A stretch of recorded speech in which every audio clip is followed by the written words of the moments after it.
ব্যোমকেশ আর আমি যখন রামধনের পরিচিত সেই লোকটা যেই বস্তিতে থাকতো তার সামনে গিয়ে পৌঁছলাম, তখন প্রায় রাত হয়ে এসেছে। আমি আস্তে আস্তে ওকে বললাম, ব্যোমকেশ, জায়গাটা কিন্তু খুব একটা সুবিধের বলে মনে হচ্ছে না।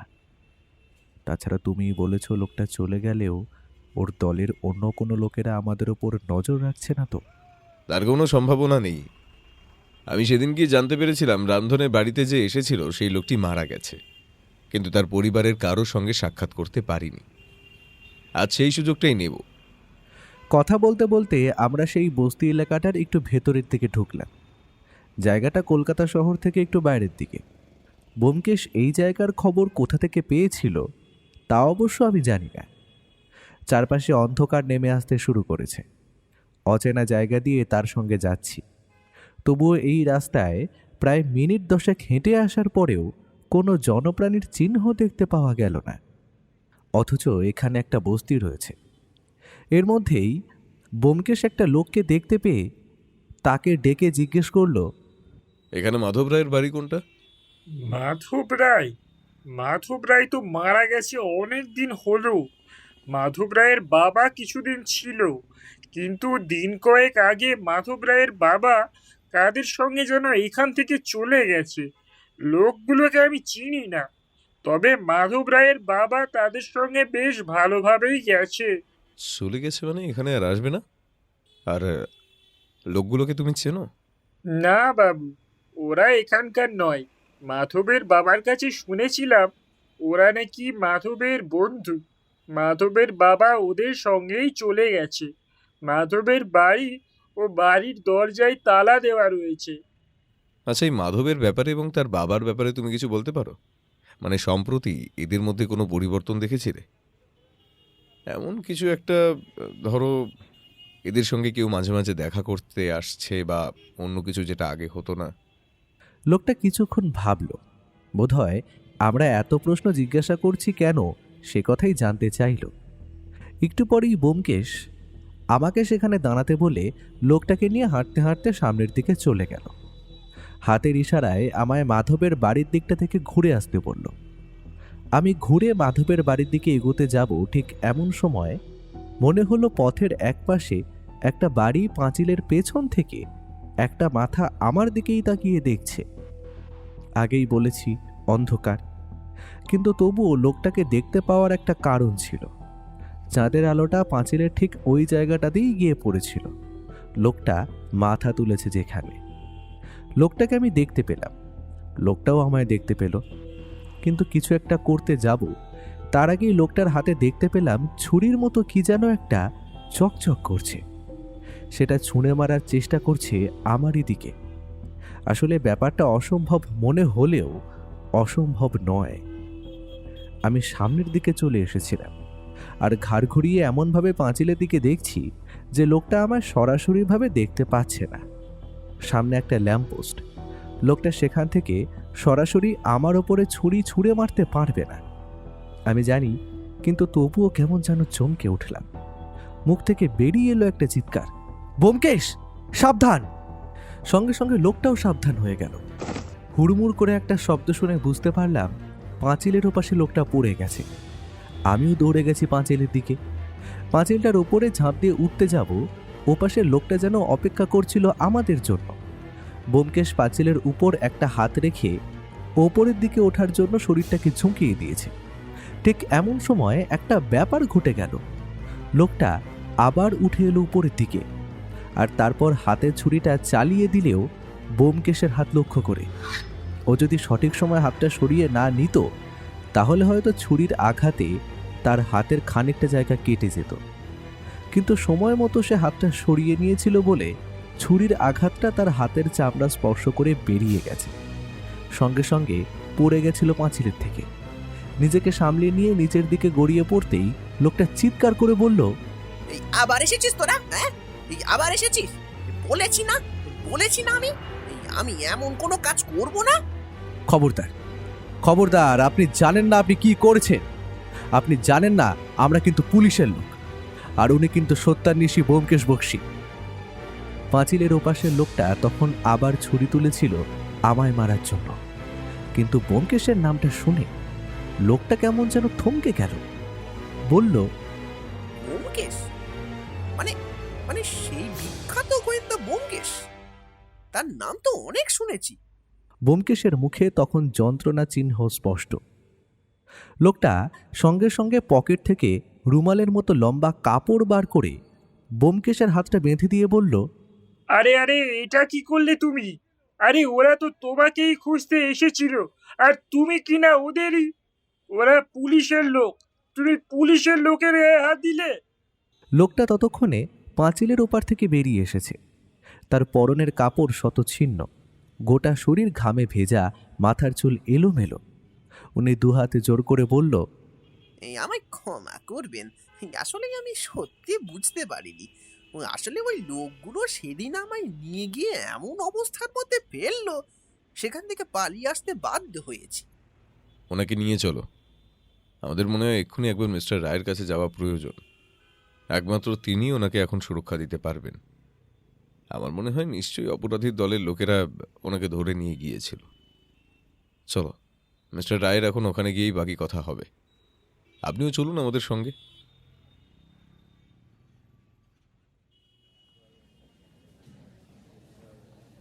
আমি আর ব্যোমকেশ মিলে মাধবের বাবাকে নিয়ে সেখান থেকে গিয়ে পৌঁছলাম থানায়।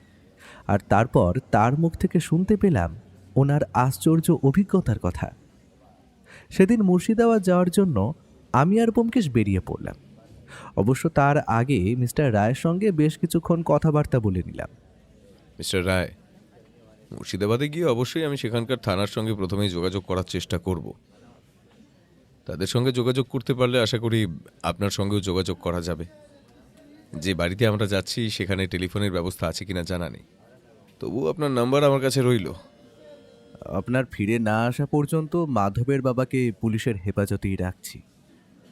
ভদ্রলোকটা প্রথমটা একটু ভয় পেয়েছিলেন, তারপরে সবটাই বুঝতে পেরেছেন।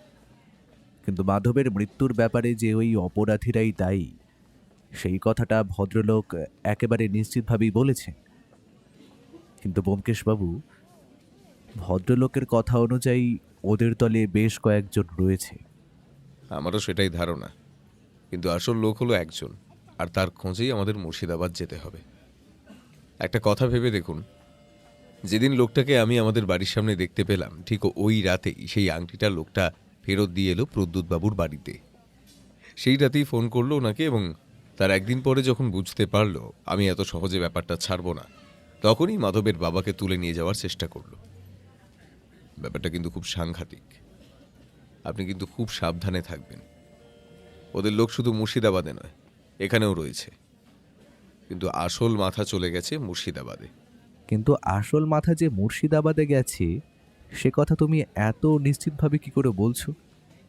3 দিন আগে যারা এই শহরে এমন কিছু ঘটনা ঘটিয়ে ফেলেছে তারা এখন মুর্শিদাবাদে। আসল ব্যাপারটা তুমি ভুলে যাচ্ছ হে। ওরাই শহরে যেই জন্য এত ঘটনা ঘটিয়ে ফেলেছে সেটা আসলে নবাব সিরাজউদ্দৌলার সেই নকল আংটি হতে পারে। সেই আসল আংটিটা রয়েছে মুর্শিদাবাদে। তাহলে আসল আংটির জন্য ওরা ঠিক কি কি ঘটনা ঘটাতে পারে তুমি ধারণা করতে পারো?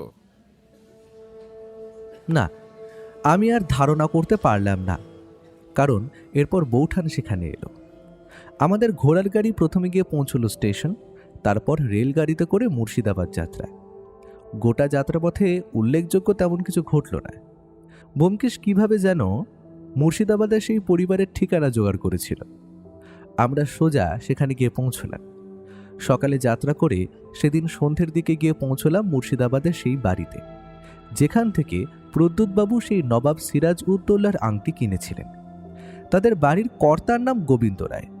ব্যোমকেশের সঙ্গে পৌঁছে দেখলাম বিরাট বড় বাড়ি। প্রদ্যুৎবাবুর বাড়ি যেমন দেখেছিলাম এই বাড়িটা তার থেকেও পুরনো। বোঝা যায় কম করে 100 বছর আগে এই বাড়ি তৈরি হয়েছে। তবে বাড়ি যতটা বড় তার তুলনায় বাড়িতে জনসংখ্যা কিন্তু কম। বাড়ির দারোয়ান আমাদের একটু কৌতূহলী চোখে দেখে প্রশ্ন করল, आपको कौन मांगता? তোমাদের বড়বাবু গোবিন্দ রায়ের সঙ্গে আমার টেলিফোনে কথা হয়েছে। তিনি আমায় আসতে বলেছেন। আমি কলকাতা থেকে আসছি। এ বড়োবাবু আপনার কথা আমায় বলে রেখেছেন। আপনি ভিতরে চলে যান, ওখানে জগন্নাথ আছে, জগন্নাথ সব কিছু আপনাকে দেখিয়ে দেবে। ভিতরে চলে এলাম। আমাদের সঙ্গে প্রয়োজনীয় জিনিসপত্রের পরিমাণ খুবই কম। আমরা এখানে থাকার ব্যবস্থা করে আসিনি। তাছাড়া আসার সময় ব্যোমকেশ থানাটা কোন দিকে সে কথাও জিজ্ঞেস করে এসেছে। যে ঘোড়ার গাড়িতে আমরা এসেছিলাম সেই গাড়িটাকে ওখানে রাখার ব্যবস্থা করা হয়েছিল। আমরা একটু পরেই ফিরে যাব এমন কথাই ব্যোমকেশ বলে এসেছিল। তাছাড়া আমাদের সঙ্গের ব্যাগপত্র যা ছিল সেগুলো গাড়িতেই ছিল। আমরা সোজা গিয়ে জগন্নাথের সঙ্গে দেখা করলাম। জগন্নাথ এ বাড়ির কাজের লোক গোছের কেউ একজন। আমাদের দেখে এবার উৎসাহিত হয়ে সে আমাদের নিয়ে গেল একতলার একটা ঘরে। বড় বাড়ি আগেই বলেছি, কিন্তু উপরের তলাগুলো ব্যবহার করা হয় না। এতটাই খারাপ তার অবস্থা, যদি ভেঙে পড়ে একতলার কয়েকটা ঘর এখনও ব্যবহারযোগ্য। জগন্নাথ সে কথাই বলল। আগে কয়েক বছর আগেও এই বাড়ির রমরমা ছিল বাবু, সেইটা এখন আর বোঝাই যায় না। তাছাড়া এই বাড়িতে তখন অনেক লোকজন থাকতো, বাড়িখানা থাকতো সব সময় ভরা। এখন এই বাড়ি ফাঁকা হয়ে গিয়েছে, কোনো রকমে আমরা 4-5 জনে টিকে আছি বাবু।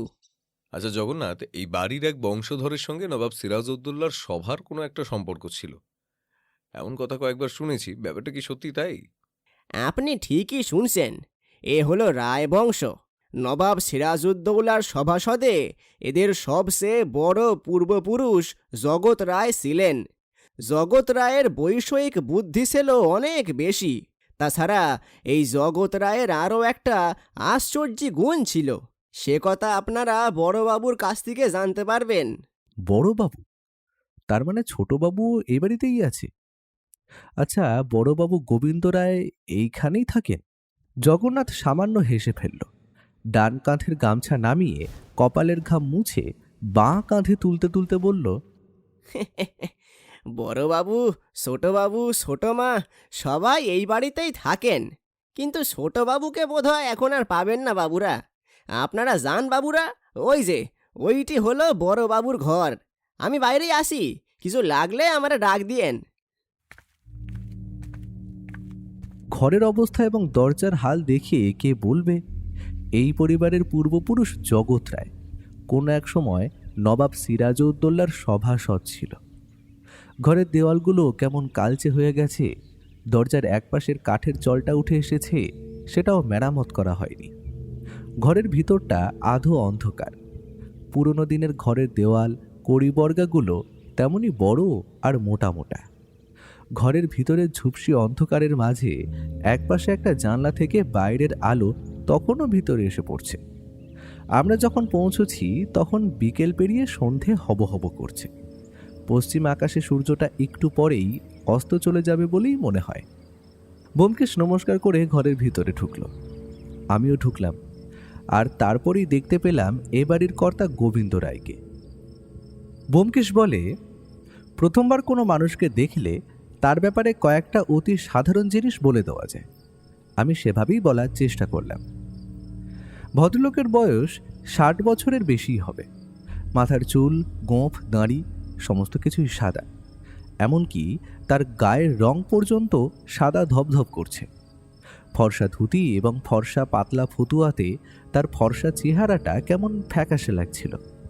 রক্তশূন্যতা রোগ থাকলে যেমন হয়, যাকে অ্যানিমিয়া বলে, ঠিক সেই রকমেরই মনে হচ্ছিল।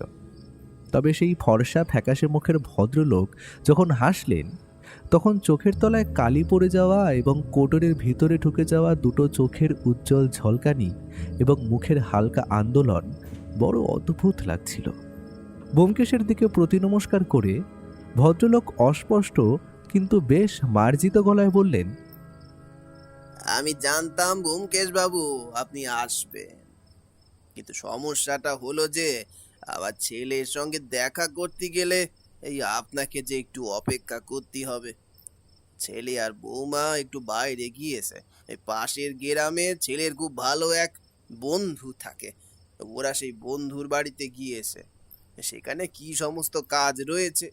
দেখুন গোবিন্দবাবু, আমার প্রয়োজনটা আপনার সঙ্গে, আপনার ছেলের সঙ্গে নয়। তাছাড়া যা কথা বলার আপনার সঙ্গে বলবো।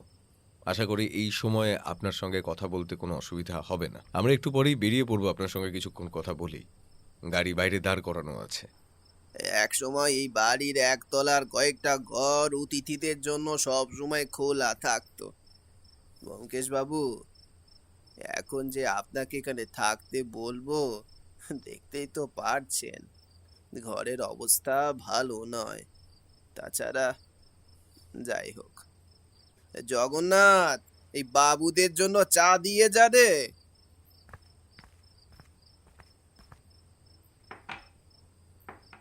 জগন্নাথ চা দিয়ে চলে গেল। চায়ে চুমুক দেওয়ার আগে ব্যোমকেশ বলল, গোবিন্দবাবু, আসল কথাই বলি তাহলে। আজ থেকে প্রায় মাস 6 বা তার একটু আগে এক ব্যবসায়ী তার পরিবার নিয়ে এই বাড়িতে আসেন। এই বাড়িতে থাকার কথাই তিনি বলেছিলেন, কিন্তু আমার এখন মনে হয় তিনি এখানেই অন্য কোথাও এসে উঠেছিলেন। এই বাড়ির যা অবস্থা, এখানে পরিবার নিয়ে তার থাকার কথা নয়। সেই প্রদ্যুৎবাবু এবং তার পরিবারের কাছে আপনি একটি আংটি বিক্রি করেছিলেন, নীল পাথরের সোনার আংটি। সেই আংটি নাকি নবাব সিরাজউদ্দৌলা নিজের হাতে পরে থাকতেন। প্রদ্যুৎ বাবু, হ্যাঁ হ্যাঁ হ্যাঁ, মনে পড়েছে মনে পড়েছে। প্রদ্যুৎ বাবু এইখানে এসে ওঠেননি। পাশের গ্রামে, ওই যে বললাম, এই আমার ছেলে বৌমা গিয়েছে তার এক বন্ধুর বাড়িতে, সেখানে এখনো বাসস্থানের উপযোগী বাড়িঘর আছে। তারা বাড়িঘর নতুন করে মেরামত করিয়েছে। কিন্তু আমাদের সেই সাধ্য কোথায়? এখানে কেউ এলে বেশি দিন থাকলে সেখানেই পাঠিয়ে দেওয়া হয়। তাছাড়া 2 দিন আগে যে ব্যাপার ঘটে গেল, তারপর তো। আমি আর ব্যোমকেশ একে অপরের মুখ চাওয়াচাওয়ি করলাম। এরপরও বলল, আচ্ছা, 2 দিন আগে কি ঘটে গেছে? 2 দিন আগে রাতের বেলায় বাড়িতে চোর এসেছিল।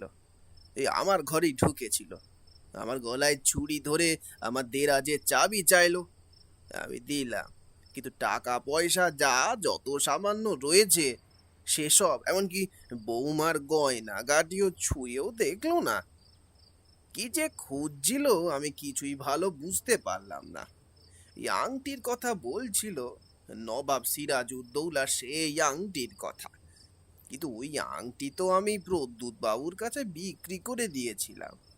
আংটি কিন্তু তার আগের দিন রাতের বেলা ওরা ফেরত দিয়ে এসেছিল। মুখ ফসকে কথাটা বলেই বুঝতে পারলাম বড় ভুল করে ফেলেছি। গোবিন্দবাবু একবার আমার দিকে তাকালেন। ব্যোমকেশের মুখটা থমথমে হয়ে গেল।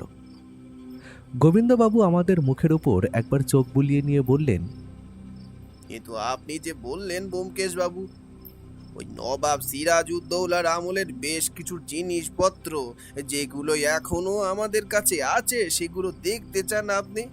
দেখুন গোবিন্দবাবু, আপনাকে আমার কিছু মিথ্যা কথা বলতে হয়েছে, তবে আশা করি নবাব সিরাজউদ্দৌলার আমলের সেই জিনিসপত্রগুলো দেখার পরে কিছু পছন্দ হলে আশা করি আমি সেটা কিনতে চাইলে আপনি রাজি হবেন। তবে তার আগে ওই আংটির ব্যাপারে আমায় জানতে হবে। দেখুন, ওই আংটির ব্যাপারে আপনাকে কোনো কিছু বলতেই আমি বাধ্য নই। তাছাড়া প্রদ্যুৎ বাবুকে বিক্রি করার পর সেই আংটির ব্যাপারে আমার আর কিছু জানার কথা নয়। আপনারা এখন আসতে পারেন, অনেক রাত হয়েছে। নমস্কার। ও উঠে দাঁড়ালো।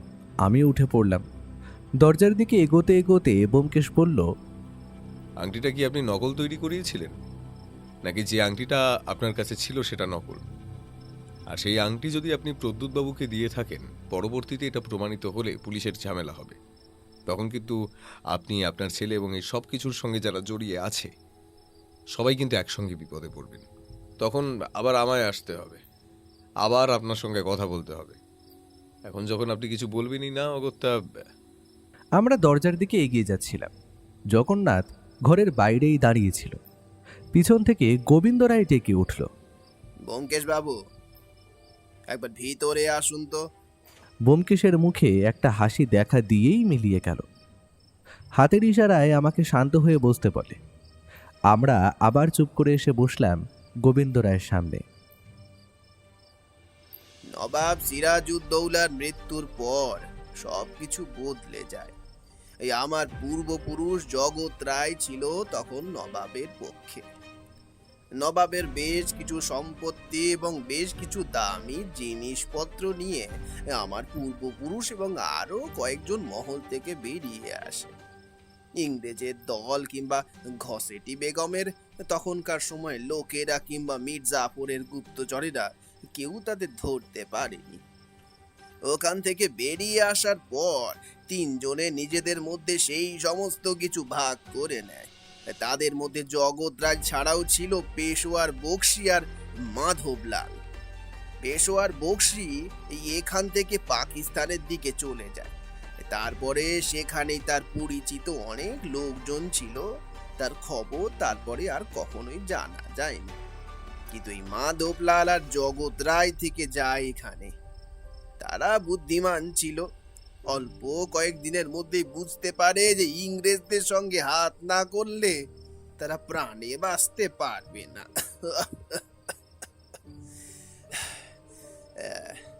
তাই তাই বেশ কিছু উপঢৌকন দিয়ে এবং ইংরেজদের বিশ্বস্ততায় থাকবে এই এমন কথা বলে দুজনে ইংরেজদের হাত থেকে প্রাণে বেঁচে যায়।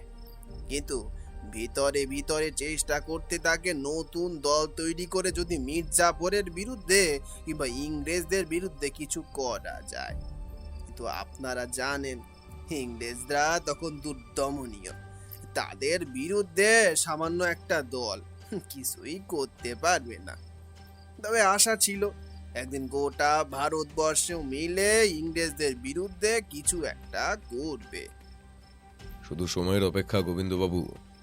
ভারতবর্ষ আর খুব বেশি দিন এইভাবে পরাধীন হয়ে থাকবে না। ভারত ছাড়ো আন্দোলন তো এমনিই চলছে। এরপর জগৎ রায় এবং মাধবলাল আলাদা হয়ে যায়, তার সম্বন্ধে কিছু জানা যায় না।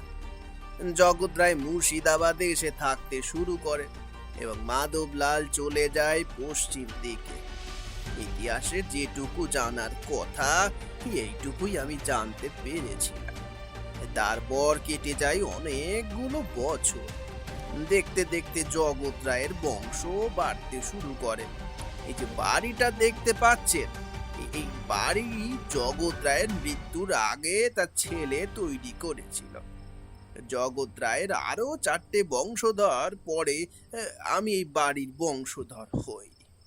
তবে বাবার আমলে একটা ঘটনা ঘটে গিয়েছিল বটে। কি ঘটনা? যদিও সবটাই আমি শুনেছি। বাবার আমলে একবার বাড়িতে ডাকাত পড়েছিল। ডাকাতের দল এই বাড়িতে খুঁজে বেরিয়েছিল নবাব সিরাজউদ্দৌলার সেই নীল পাথরের আংটিটা। বাবাকে এমনকি অনেককে জিজ্ঞাসাবাদ করেছিল, কিন্তু বাবা সেই আংটি লুকিয়ে রেখেছিল এক গোপন জায়গাতে। এই জায়গার কথা কেউ জানতো না, এমনকি ওই আংটি যে আমাদের কাছে আছে সে কথাও অনেকেই জানতো না। বাবা মৃত্যুর আগেই আংটিটা দিয়ে যায় আমাকে। বাবার সময় থেকেই আমাদের অবস্থা ভেঙে পড়তে শুরু করেছিল। জমি জমা বাকি সম্পত্তি যা ছিল তাও সবকিছু ধীরে ধীরে নিঃশেষ হয়ে যায়। আমার ছেলে আর পাশের গ্রামে থাকা সেই ছেলের বন্ধু মিলে কোনো রকমে সামান্য কিছু জমি চাষাবাদ করে আমাদের চলে যায়। কিন্তু কিন্তু সেই সময়ের যৌথ পরিবার আর নেই। যদিও বাবার আমলে আমাদের পরিবার ছিল যৌথ, তারপরে একে একে সকলে এখান থেকে চলে যায় শহরে। এখন আমরা এই কজনই আছি এই বাড়িতে। কিন্তু এসবের সঙ্গে নবাব সিরাজউদ্দৌলার সেই আংটির সম্পর্ক কি? আছে আছে নবাব সিরাজউদ্দৌলার সেই আংটি এবং তার আরো কিছু জিনিসপত্র আমাদের কাছে ছিল, সে কথা আমরা একরকম ভুলেই গেছিলাম। একবার প্রচন্ড খারাপ সময়, জমির ধান জমিতে শুকিয়ে যায়, প্রচন্ড অর্থ কষ্টে পড়তে হয় সেদিন আমাদের। তখন ওইসব কিছুর কথা আমাদের মনে পড়ে যায়, সেগুলো গোপন জায়গা থেকে বার করে আনি। তারপর তারই একটা আমার ছেলে শহরে নিয়ে গিয়ে অ্যান্টিক শপে বিক্রি করে। অনেক টাকা পাওয়া যায়। সেই টাকাতে নতুন জমি কেনার থেকে শুরু করে আরো অনেক কাজে লাগানো হয়। তারপর থেকেই এক এক করে সেই সমস্ত জিনিসপত্র বিক্রি করা শুরু করেছেন আপনি। কিন্তু প্রদ্যুৎ বাবুকে তাহলে সেই নীল আংটিটা নকল দিলেন কেন? নকল সেটা আমি জানতাম না। সত্যি বলছি ব্যোমকেশ বাবু, আমি আসল ভেবে সেই আংটিটা তাকে দিয়েছিলাম। আসল আংটিটা তো অত চকমকে হবে না। ওই আংটির বয়স খুব জোর 7 থেকে 8 বছর, কিংবা তার কম ছাড়া বেশি হবে না। আমি জহুরি না হলেও এটুকু বলতে পারি, ওই আংটিটা ভালো কোনো জহুরি দিয়ে দেখালে তিনি কথা বলতে পারবেন। তাহলে কি আমার কাছে থাকা বাকি সমস্ত জিনিসপত্রই নকল? কিন্তু সেটাই বা কি করে হয়? আমি ছাড়া আর তো কেউ। একবার যদি আপনি আমায় ওই জায়গাটা দেখান, মানে সমস্ত কিছু আর কি। আর 2 দিন আগে কি হয়েছিল বলছিলেন? 2 দিন আগে বাড়িতে চোর ঢুকেছিল। আমার গলায় ছুরি ধরে ওই আংটি খুঁজে বার করতে বলে, কিন্তু আমি তো প্রদ্যুৎ বাবুকে দিয়ে দিয়েছি। সে কথা বললেও তারা বিশ্বাস করে না, বলে আমি নাকি মিথ্যে কথা বলছি। আমার ছেলেকে, ছেলের বউকে, এমনকি জগন্নাথ আর দারোয়ানকে পর্যন্ত ধরে ওরা খোঁজাখুঁজি করেছে, কিন্তু কিছুই খুঁজে পায়নি। কিন্তু তাহলে যেই পুরনো জিনিসগুলোর কথা আপনি বলছেন, সেগুলো কোথায় আছে? এগুলো আছে ঠাকুর ঘরে। ঠাকুর ঘরের বেদির নিচে লুকিয়ে রাখা আছে, কিন্তু ওখানে সেই আংটি নেই। ব্যোমকেশ বাবু, আমি সত্যি কথা বলছি। আপনার মতো একজন মানুষকে মিথ্যে কথা বলতে যাব কেন? ব্যোমকেশ যেন চিন্তায় পড়ল। তার মুখটা মুহূর্তের মধ্যে যেন কেমন হয়ে গেল। তারপর গোবিন্দবাবুকে বলল, আজ আমি ফিরে যাচ্ছি, কালকে আসবো দিনের বেলা। এই সমস্ত জিনিসগুলো দেখব। এখন এসব দেখে কোনো লাভ হবে বলে আমার মনে হচ্ছে না। আপনার ছেলে যদি বাড়িতে থাকে তাহলে তাকে থাকতে বলবেন। তার সঙ্গে একবার কথা বলতে চাই। বাকিদের সঙ্গেও কাল কথা বলা যাবে। আর গোবিন্দবাবু, একটু সাবধানে থাকবেন। যারা ওই আংটির খোঁজে এসেছিল তারা কিন্তু আবার আসবে। আচ্ছা, একটা কথা বলুন তো আমায়, ওই আংটির উপর আর কারো কি কোনো অধিকার ছিল? গোবিন্দবাবুর চোখের দৃষ্টিতে কি যেন একটা ঝিলিক খেলে গেল এক মুহূর্তের মধ্যে। তারপরে তিনি বললেন, না ব্যোমকেশ বাবু, ওই আংটির উপর তো আর কারোর কোনো অধিকার থাকার কথা নয়। আমরা বেরিয়ে এলাম। গাড়োয়ান তাড়া দিচ্ছিল। তাড়াতাড়ি উঠে পড়তেই পেছনের দিকে তাকিয়ে দেখলাম দারোয়ান গেট বন্ধ করছে। গাড়িটা সেই বাড়ি থেকে যত দূরে সরে আসতে লাগলো, বারবার আমার মনে হতে লাগলো গোবিন্দবাবু সত্যি কথা বলছেন না। তাই আস্তে আস্তে বললাম, কিছু বুঝতে পারছো? গোবিন্দবাবু সমস্তটা যে সত্যি কথা বলছেন তা নয়, কিন্তু আংটিটা যে তিনি নিজের কাছে রাখেননি, প্রদ্যুৎবাবুকে দিয়ে দিয়েছিলেন, সেই কথাটা সত্যি না হলেও এত কিছুর পর তিনি ওই মিথ্যে কথাটা কেনই বা বলছেন? কিন্তু তুমি বলছো। আমার কথা শেষ হলো না। তার আগেই হঠাৎ করে পথের একপাশে ধানের জমি থেকে কারা যেন তরতর করে উঠে এলো।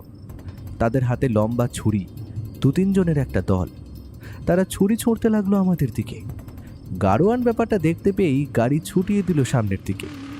গাড়োয়ানের নাম মহাদেব। সে গাড়ি ছোটাতে ছোটাতে বলল, কি ব্যাপার বলুন তো বাবুরা?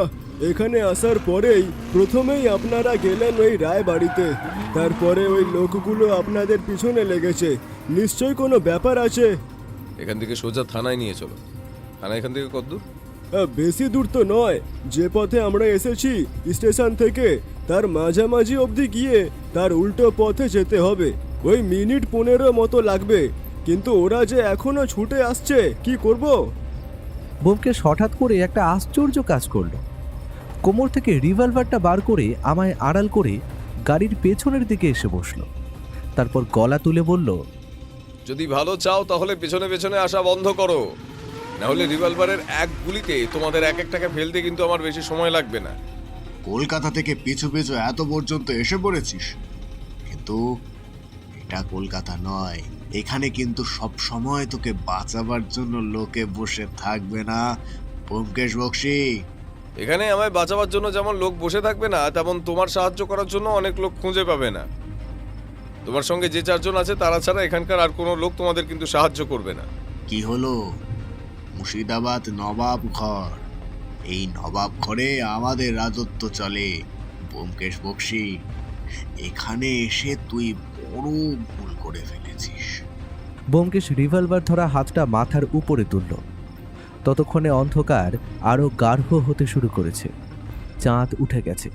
চাঁদের আলোয় ওর হাতে রিভলভার চকচক করে উঠল। অবাক হয়ে তাকিয়ে দেখলাম ছুটন্ত ঘোড়ার গাড়ির পেছনের দিকে দুপাশে দুটো পা রেখে ব্যোমকেশ উঠে দাঁড়িয়েছে, রিভলভার তুলে। যেন বইয়ের পাতায় দেখা সেই অদ্ভুত কোনো দৃশ্যের মতো সেটা চলতে লাগলো। ততক্ষণে পিছনে ছুরি হাতে ছুটতে থাকা লোকগুলো থমকে গেছে। চাঁদের আলোয় সংখ্যাগুলো দেখলাম 5 জন।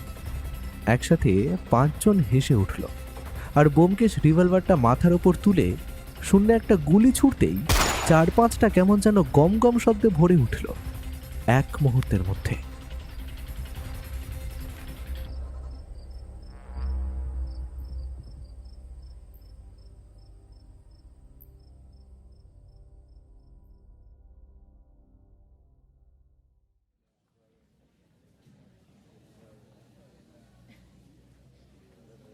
ব্যোমকেশবাবু, আপনার কথা মিস্টার রায় বলেছেন। সকালেই টেলিফোনে তার সঙ্গে আমার কথা হয়ে গেছে। কিন্তু আপনি নবাবগড় জায়গাটাকে জানেন না? দিনে দুপুরে ওখানে লাশ পড়ে থাকে, পুলিশ কিচ্ছু করতে পারে না। ও জায়গাটা একদম ভালো নয়। যে কাজে আমি এসেছি তার জন্য নবাবগড়ে আমাকে যেতেই হবে। কাল দুপুরের দিকে একবার আমাকে ওখানে যাওয়ার ব্যবস্থা করে দিতে হবে।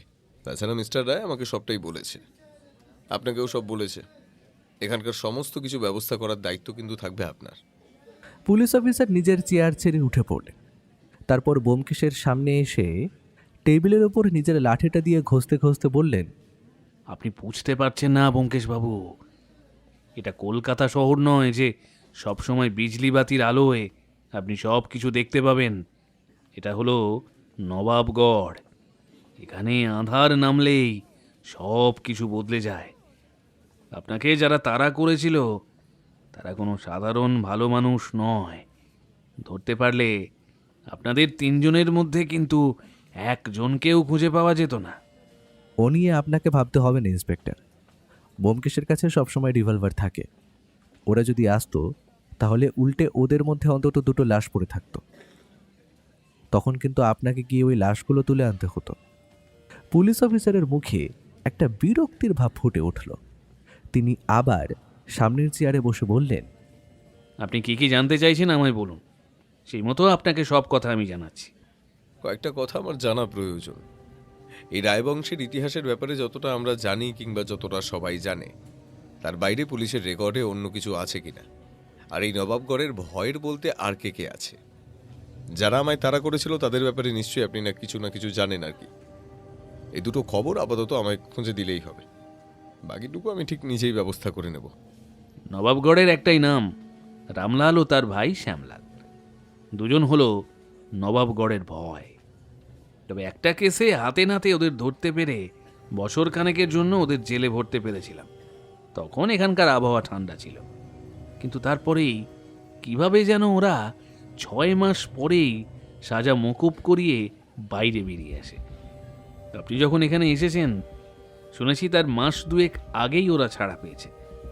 এখন যে এই গুন্ডার দল নবাবগড়েই থাকবে, আবার আগের মতো ঝামেলা পাকাবে, সেটা বেশ ভালো মতোই বুঝতে পারছি। এমন কোনো অপরাধ নেই যেটা ওরা করেনি, কিন্তু ধরা যায় না। ওদের বিরুদ্ধে কেউ সাক্ষীও দিতে চায় না। আমায় যে ওরাই তাড়া করেছিল সে ব্যাপারে আপনি এতটা নিশ্চিন্ত হলেন কি করে? নবাবগড়ে ওই কাজ রামলাল আর শ্যামলাল ছাড়া আর কেউ করতে পারে না। ব্যোমকেশবাবু, আপনি নিশ্চিন্ত হয়ে থাকুন। তবে ওই রায় বংশের ব্যাপারে তেমন বেশি কিছু আর জানি না। আপনি ওই গোবিন্দ রায়ের ছেলে নারায়ণ রায় আর পাশের শিবগড়ে থাকা নারায়ণ রায়ের বন্ধু মুকুল বিশ্বাসের সঙ্গে একবার কথা বলতে পারেন, ওরা অনেক কিছু বলতে পারবে। আচ্ছা ব্যোমকেশবাবু, আপনি এখানে ঠিক কী কারণে এসেছেন বলুন তো? একটা আংটি, নবাব সিরাজউদ্দৌলার আমলের, তার ব্যবহৃত নীল পাথর বসানো একটি আংটির খোঁজ। কথাটা শুনে ইন্সপেক্টরের চোখ যেন ছানা বড়া হয়ে গেল। কিছু একটা বলতে গিয়েও তিনি থেমে গেলেন। তখনই একজন কনস্টেবলকে ডেকে সেরাদের মতো আমাদের থাকার ব্যবস্থা করে দিলেন।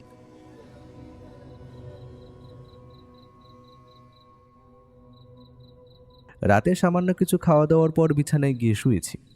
চোখে ঘুম আসবে না সে কথা জানি। এদিকে ইলেকট্রিসিটির ব্যবস্থা নেই, তাই অন্ধকার নামার পরেই হ্যারিকেনই ভরসা। হ্যারিকেন আর মোমবাতির আলো জ্বলছে ঘরে, জানালাটা ছাড়া বাকি সব কিছুই বন্ধ। ব্যোমকেশ টেবিলের কাছে বসে খাতায় যেন কি লিখে চলেছে। আমি বললাম, হ্যাঁ গো, আমি তো কিছুই বুঝতে পারছি না। এখানে এলাম ওই নীল পাথরের আংটিটা আসল না নকল সেটা খুঁজে বার করতে, আর এখানে এসে এত কিছুর মধ্যে জড়িয়ে পড়তে হলো। আংটিটা যদি নকল হয়েই যায় তাহলেও তোমার তো কিছু করার নেই। আমার কিছুই করার নেই, সে কথা আমিও জানি, এবং এ ব্যাপারে প্রদ্যুৎবাবু নিজেই আইনিভাবে কোনো সাহায্য পাবেন না সেটাও জানি। কিন্তু সমস্যাটা হলো অন্য জায়গায় অজিত।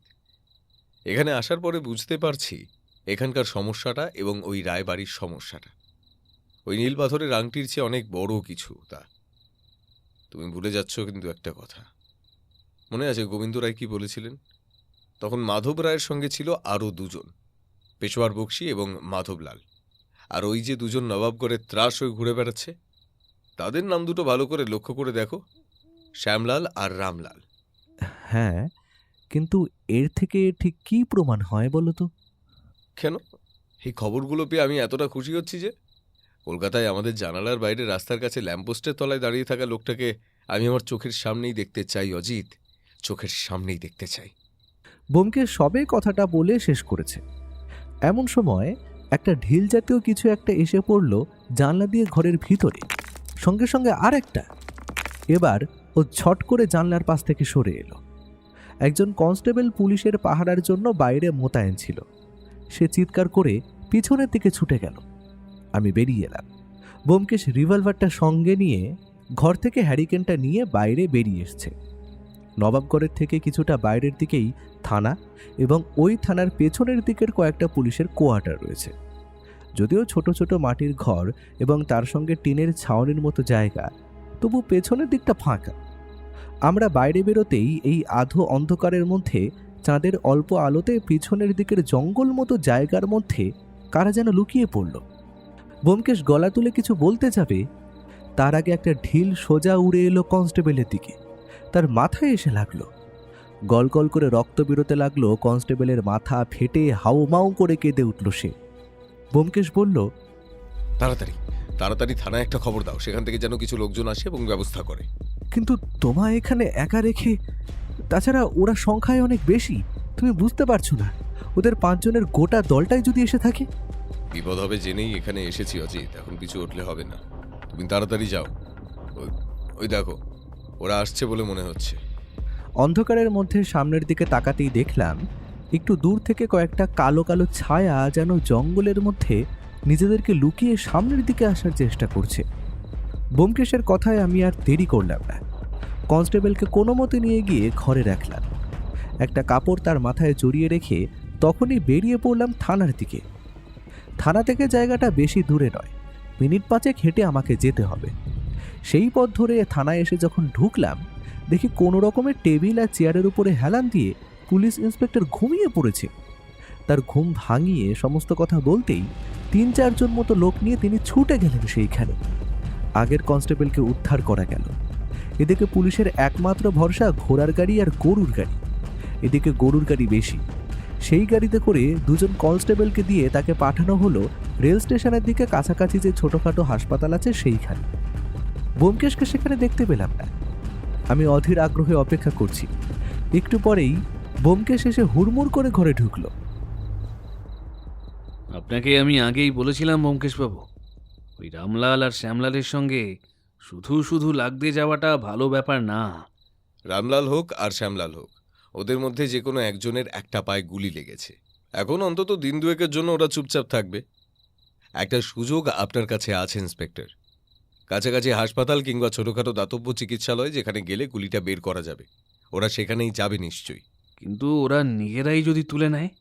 নিজেরা যদি তুলে নেয় তাহলে তো আর কিছুই করার নেই।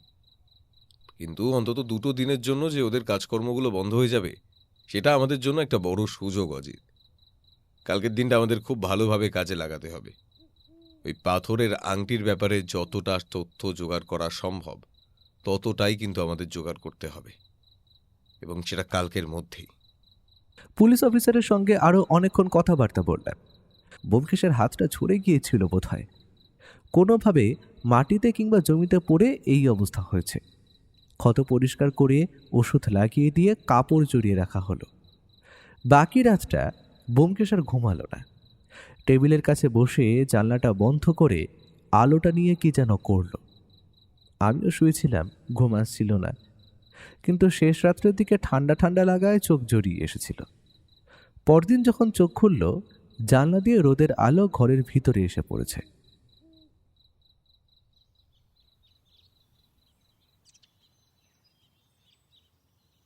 আজকের প্ল্যানটা মোটামুটি ঠিক করা হয়ে গেছে।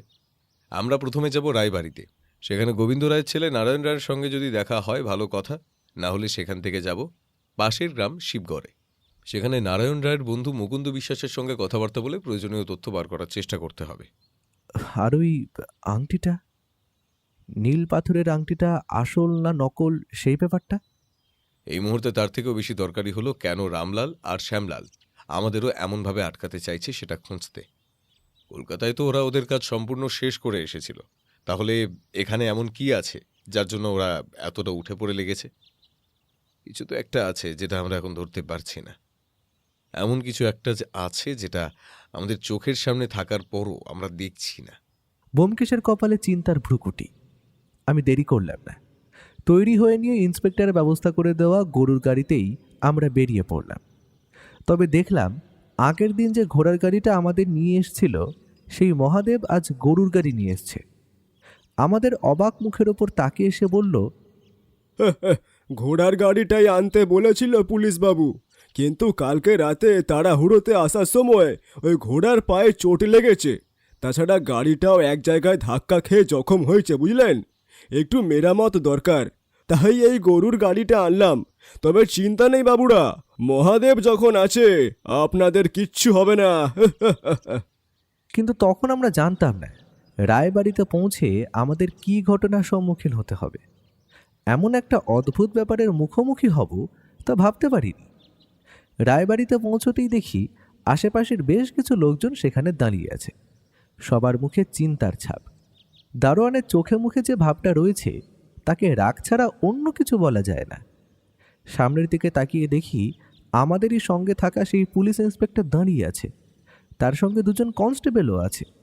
সে এগিয়ে এসে দারোয়ানকে প্রায় একটা চড় মারার ভঙ্গিতে বলল, ইনি হলেন বিখ্যাত সত্যান্বেষী ব্যোমকেশ বক্সী।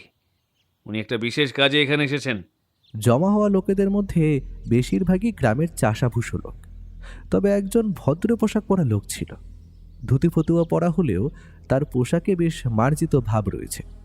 পোশাক আশাক, বেশভূষা, এমনকি মাথার চুল পর্যন্ত সুন্দর করে আঁচড়ানো। একজন স্ত্রীলোক মাথায় ঘোমটা দিয়ে কেঁদে চলেছে। একপাশে দাঁড়িয়ে গোবিন্দ রায়ের ছেলে নারায়ণ রায়, তার বয়স 30-এর কাছাকাছি হবে। আমাদের উদ্দেশ্যে সে বলল, তার মানে আপনি ব্যোমকেশ, আপনি কাল এসেছিলেন আমাদের বাড়িতে। দেখুন, কাল আপনি চলে গেলেন আর কাল রাতে এমন একটা ঘটনা ঘটে গেল। আমাদের কাল রাতে ফিরতে একটু দেরি হয়ে যাবে দেখে আমরা আর কাল রাতে ফিরিনি। একেবারে আজ সকালবেলায় এসে দেখি এই অবস্থা। ততক্ষণে আমরা ভিতরে ঢুকে পড়েছি পুলিশ অফিসারের সঙ্গে। একতলায় যে ঘরে আগের দিন গোবিন্দ রায়ের সঙ্গে কথা হলো, সেই ঘরে ঢুকে দেখি গোটা বিছানা রক্তে ভেসে যাচ্ছে। গোবিন্দ রায়ের গলার নলিটা কাটা। শুধু গলার নলি নয়, তার গলার সামনের দিকটা একটা ধারালো ছুরি দিয়ে আলাদা করার চেষ্টা করেছে ধর থেকে, কিন্তু পারেনি। তাই কাজ অসম্পূর্ণ রেখেই চলে গেছে। বারান্দার কাছে গামছায় মুখ গুঁজে হাউ হাউ করে কেঁদে চলেছিল জগন্নাথ। আমাদের দেখতে পেয়ে বলল,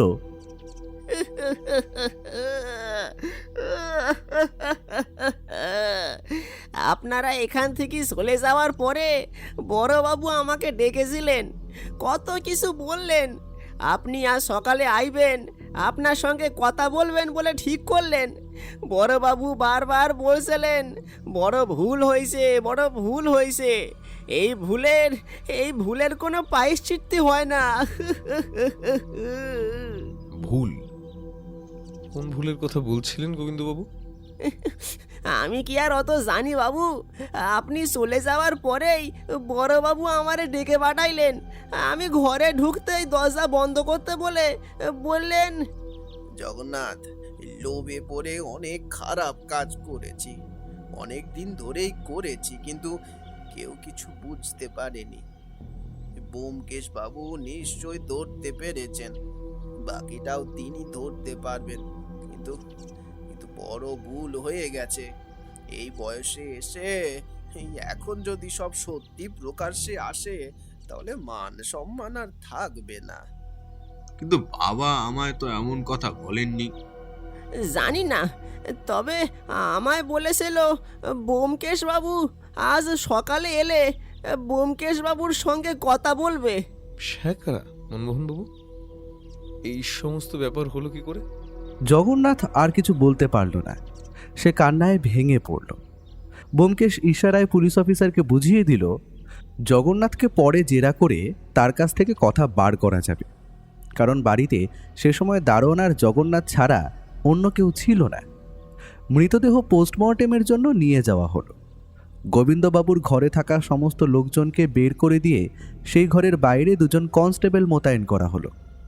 এরপর ব্যোমকেশ আর আমি, নারায়ণ রায় এবং তার স্ত্রী দয়াময়ী দেবী সকলেই একটা ঘরে বসলাম।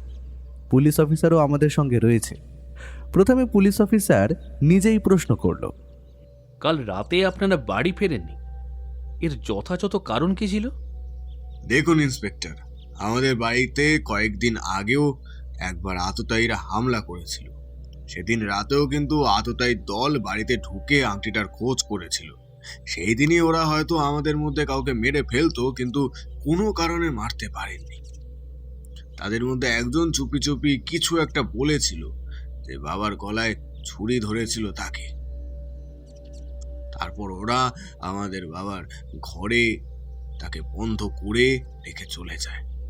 পরে অনেক কষ্টে আমরা দরজা ভেঙে তার ভেতর ঢুকি, তাই বাবার ঘরের দরজাটা ছিটকানি অমন হয়ে গেছে। ছিটকিনিটা আমি আগেই দেখেছি। আপনাদের তো কাল রাতে ফিরে আসার কথা ছিল, তাহলে কাল রাতে আপনারা ফিরলেন না কেন? আমার বন্ধুর বাড়িতে পুজো ছিল, রাতেই ফিরে আসার কথা থাকলেও নানাভাবে অনেকটা দেরি হয়ে গিয়েছিল, তাই কাল রাতে ওরা আসতে দিল না, বলল সকাল সকাল বেরিয়ে পড়তে। আজ একদম সকাল সকাল বেরিয়েছিলাম। তাছাড়া বাড়িতে বাবা আছে, দারোয়ান আছে, এমনকি জগন্নাথ কাকাও রয়েছে, তাই আমি খুব বেশি কিছু ভাবিনি। আমাদের বাড়িতে 2-3 দিন আগেই একবার ডাকাত পড়েছিল, তারপর যে এমন কিছু হবে সেটা তো আমি ভাবতে পারিনি। আপনার কি মনে হয় ওই আংটির জন্যই কেউ আবার এই বাড়িতে এসেছিল? এই আংটির জন্য কত কিছু যে হেরেছে। আমার ঠাকুরদার আমলে একবার এই বাড়িতে ডাকাত পড়েছিল, বাবার আমলেও পড়লো, তারপর আবার আমাকে খুন করে ফেললো। বাবা মাঝে মাঝে বলতো এই আংটিটা অভিশপ্ত। এই আংটিটার জন্য বাবার কাছে এর আগেও 2জন লোক এসেছিল। 2জন লোক? হ্যাঁ ব্যোমকেশ বাবু, 2জন লোক এসেছিল, তবে তাদের কাউকেই আমরা চিনি না। তারাই আংটির খোঁজ করছিল, কিন্তু বাবা তাদের বলেছিল ওই আংটি নাকি তার কাছে নেই। 2জনকে আপনারা কেউই চিনতে পারেননি? মানে তাদের কেমন দেখতে ছিল? অনেকক্ষণ ধরে নারায়ণ রায় এবং তার স্ত্রী ভাবার চেষ্টা করলেন। তারপর নারায়ণ রায়ের স্ত্রী বললেন, বেশ লম্বা চওড়া চেহারা, মুখে আবার চাপ দাড়ি ছিল, মাথায় বেশ লম্বাটে চুল। এই দিককার লোক বলে তো মনে হলো না। পোশাক আশাকটাও একটু অন্যরকম। তবে বাবা তাদের সঙ্গে কোনো কথা বলতেই রাজি হয়নি। যাওয়ার সময় তারা শাসিয়ে গিয়েছিল, বলেছিল ওই আংটিটা তাদের না দিয়ে ভালো করলো না বাবা। আমার তো মনে হয় ওরাই কিছু করেছে। এমনকি কয়েকদিন আগেও যে আমাদের বাড়িতে ডাকাতির চেষ্টা হয়েছিল, আমার তো মনে হয় তার পিছনেও ওই 2টো লোকই জড়িত। ইন্সপেক্টর দেখুন না, আমার মনে হয় এই গোবিন্দ রায়ের মৃত্যুর পিছনে যাদের হাত আছে তাদের সঙ্গে ওই শ্যামলাল আর রামলালের কোনো না কোনো সম্পর্ক আছে। এখানে আসার পরেই ওরা আমাদের পেছনে পড়েছে। তাছাড়া এখানে আসার আগে ওরাই যে সেদিন রাতে এই বাড়িতে আসেনি সে কথা কি বলতে পারে? আচ্ছা, সেদিন রাতে আপনি কারোর মুখ দেখতে পারেননি? না, ওদের মুখ কাপড় বাঁধা ছিল, তাই ভালো করে বোঝা যায়নি। ওরা নিজেদের মধ্যে যে কথা বলছিল খুবই কম, আর বললেও সেটা একদম চাপা স্বরে, যাতে আমরা শুনতে না পাই। তার মানে ওদের গলার স্বর কোনো না কোনোভাবে এই বাড়ির কেউ শুনলে ওদের চিনে যেত, আর সেই কারণেই এত সাবধানতা। কিন্তু ব্যোমকেশ, তাহলে ওরা গোবিন্দ রায়কে আজকে হঠাৎ মারতে গেল কেন? ইন্সপেক্টর দারোয়ান মিথ্যে কথা বলেনি। গোবিন্দবাবুর মৃত্যুর পেছনে আসলে প্রত্যক্ষভাবে না হলেও পরোক্ষভাবে আমিই দায়ী। কাল রাতে যে গোবিন্দবাবুর কাছে আমরা এসেছিলাম সেটা নিশ্চয়ই ওরা নজরে রেখেছিল। আমার উপরেও আক্রমণ করেছিল, কিন্তু আমার কোনো ক্ষতি করতে না পেরে শেষে গোবিন্দবাবুকে হত্যা করে। আমার আগেই বোঝা উচিত ছিল। আমার ভুলের জন্যই গোবিন্দবাবুর আজ এই পরিণতি। ব্যোমকেশ চেয়ার ছেড়ে উঠে দাঁড়িয়ে ডান হাতটা মুঠো করে বাঁ হাতে একটা ঘুষি মেরে বলল, কিন্তু এত সহজে হাল ছেড়ে দিলে চলবে না। একটা খটকা থেকেই যাচ্ছে। কোথাও একটা সূত্র আমাকে ছেড়ে যাচ্ছে, সেটা কিছুতেই ধরতে পারছি না। কিসের খটকা? ও কিন্তু কিছু বলল না। সবাই চুপ করে তাকিয়ে আছে ওর দিকে। একটা ছোট পিন পড়লেও ঘরের মধ্যে শব্দ হবে এমন অবস্থা। শুধু মাঝে মাঝে ঘরের এক কোণে বসে থাকা জগন্নাথের ফুঁপিয়ে ফুঁপিয়ে কান্নার শব্দ শোনা যাচ্ছে। দারোয়ান পর্যন্ত ঘরের একপাশে দেওয়ালে হেলান দিয়ে পাথরের মূর্তির মতো দাঁড়িয়ে আছে। আমাদের গাড়োয়ান মহাদেব, যে আমাদের এই বাড়িতে এনেছিল, সেই মহাদেব এবার দরজার কাছে এসে দাঁড়ালো। ব্যোমকেশকে ইশারায় এসে বাইরে ডাকলো। চট করে ও বেরিয়েও গেল, আমাদের বসতে বলে গেল। একটু পরেই যখন ও ফিরে এলো, তখন তার মুখে চিন্তার ছায়া যেন আরো বেড়েছে। সেবারে বলল, এখন এখানে হাত গুটিয়ে বসে থেকে কোনো কিছুই হবে না। আমরা এখন বেরোচ্ছি। নারায়ণবাবু, আপনি একটু সাবধানে থাকবেন। বাড়ির সবাইকেই বলছি, আপনারা একটু সজাগ এবং সাবধানে থাকবেন। আমি দুজন কনস্টেবলকে এখানে রেখে যাচ্ছি, আর সাদা পোশাকের পুলিশের ব্যবস্থা করেও আপনাদের বাড়িতে নজর রাখার ব্যবস্থা করছি। কোনো সমস্যা হলে যাতে তারা সেই সময়ের জন্য কোনো রকমে সেটা আটকাতে পারে আর কি। তবে কেন জানি না আমার মন বলছে এই মুহূর্তে আর তেমন কিছু হবে না। আমরা এবার বেরোবো। চলুন ইন্সপেক্টর। দুজন কনস্টেবল এবং সাদা পোশাকের পুলিশের ব্যবস্থা করে দিয়ে আমরা তখনকার মতন সেখান থেকে বেরিয়ে পড়লাম।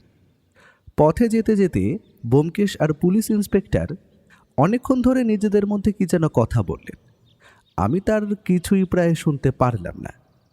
যখন আমরা থানার কাছে আমাদের সেই ঘরে ফিরে এলাম, তখন প্রায় দুপুর হতে চলেছে। ব্যোমকেশ বলল, ভাইয়া, কোনো রকমে দুটো খেয়ে নাও। আমাদের এক্ষুনি বেরোতে হবে শিবগড়ের দিকে। গোবিন্দবাবুর সেই স্বর্ণকারের কাছে আমাদের একবার যেতে হবে।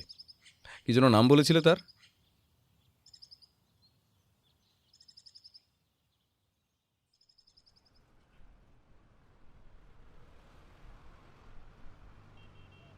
আগে আমার নাম মনমোহন স্বর্ণকার বাবু।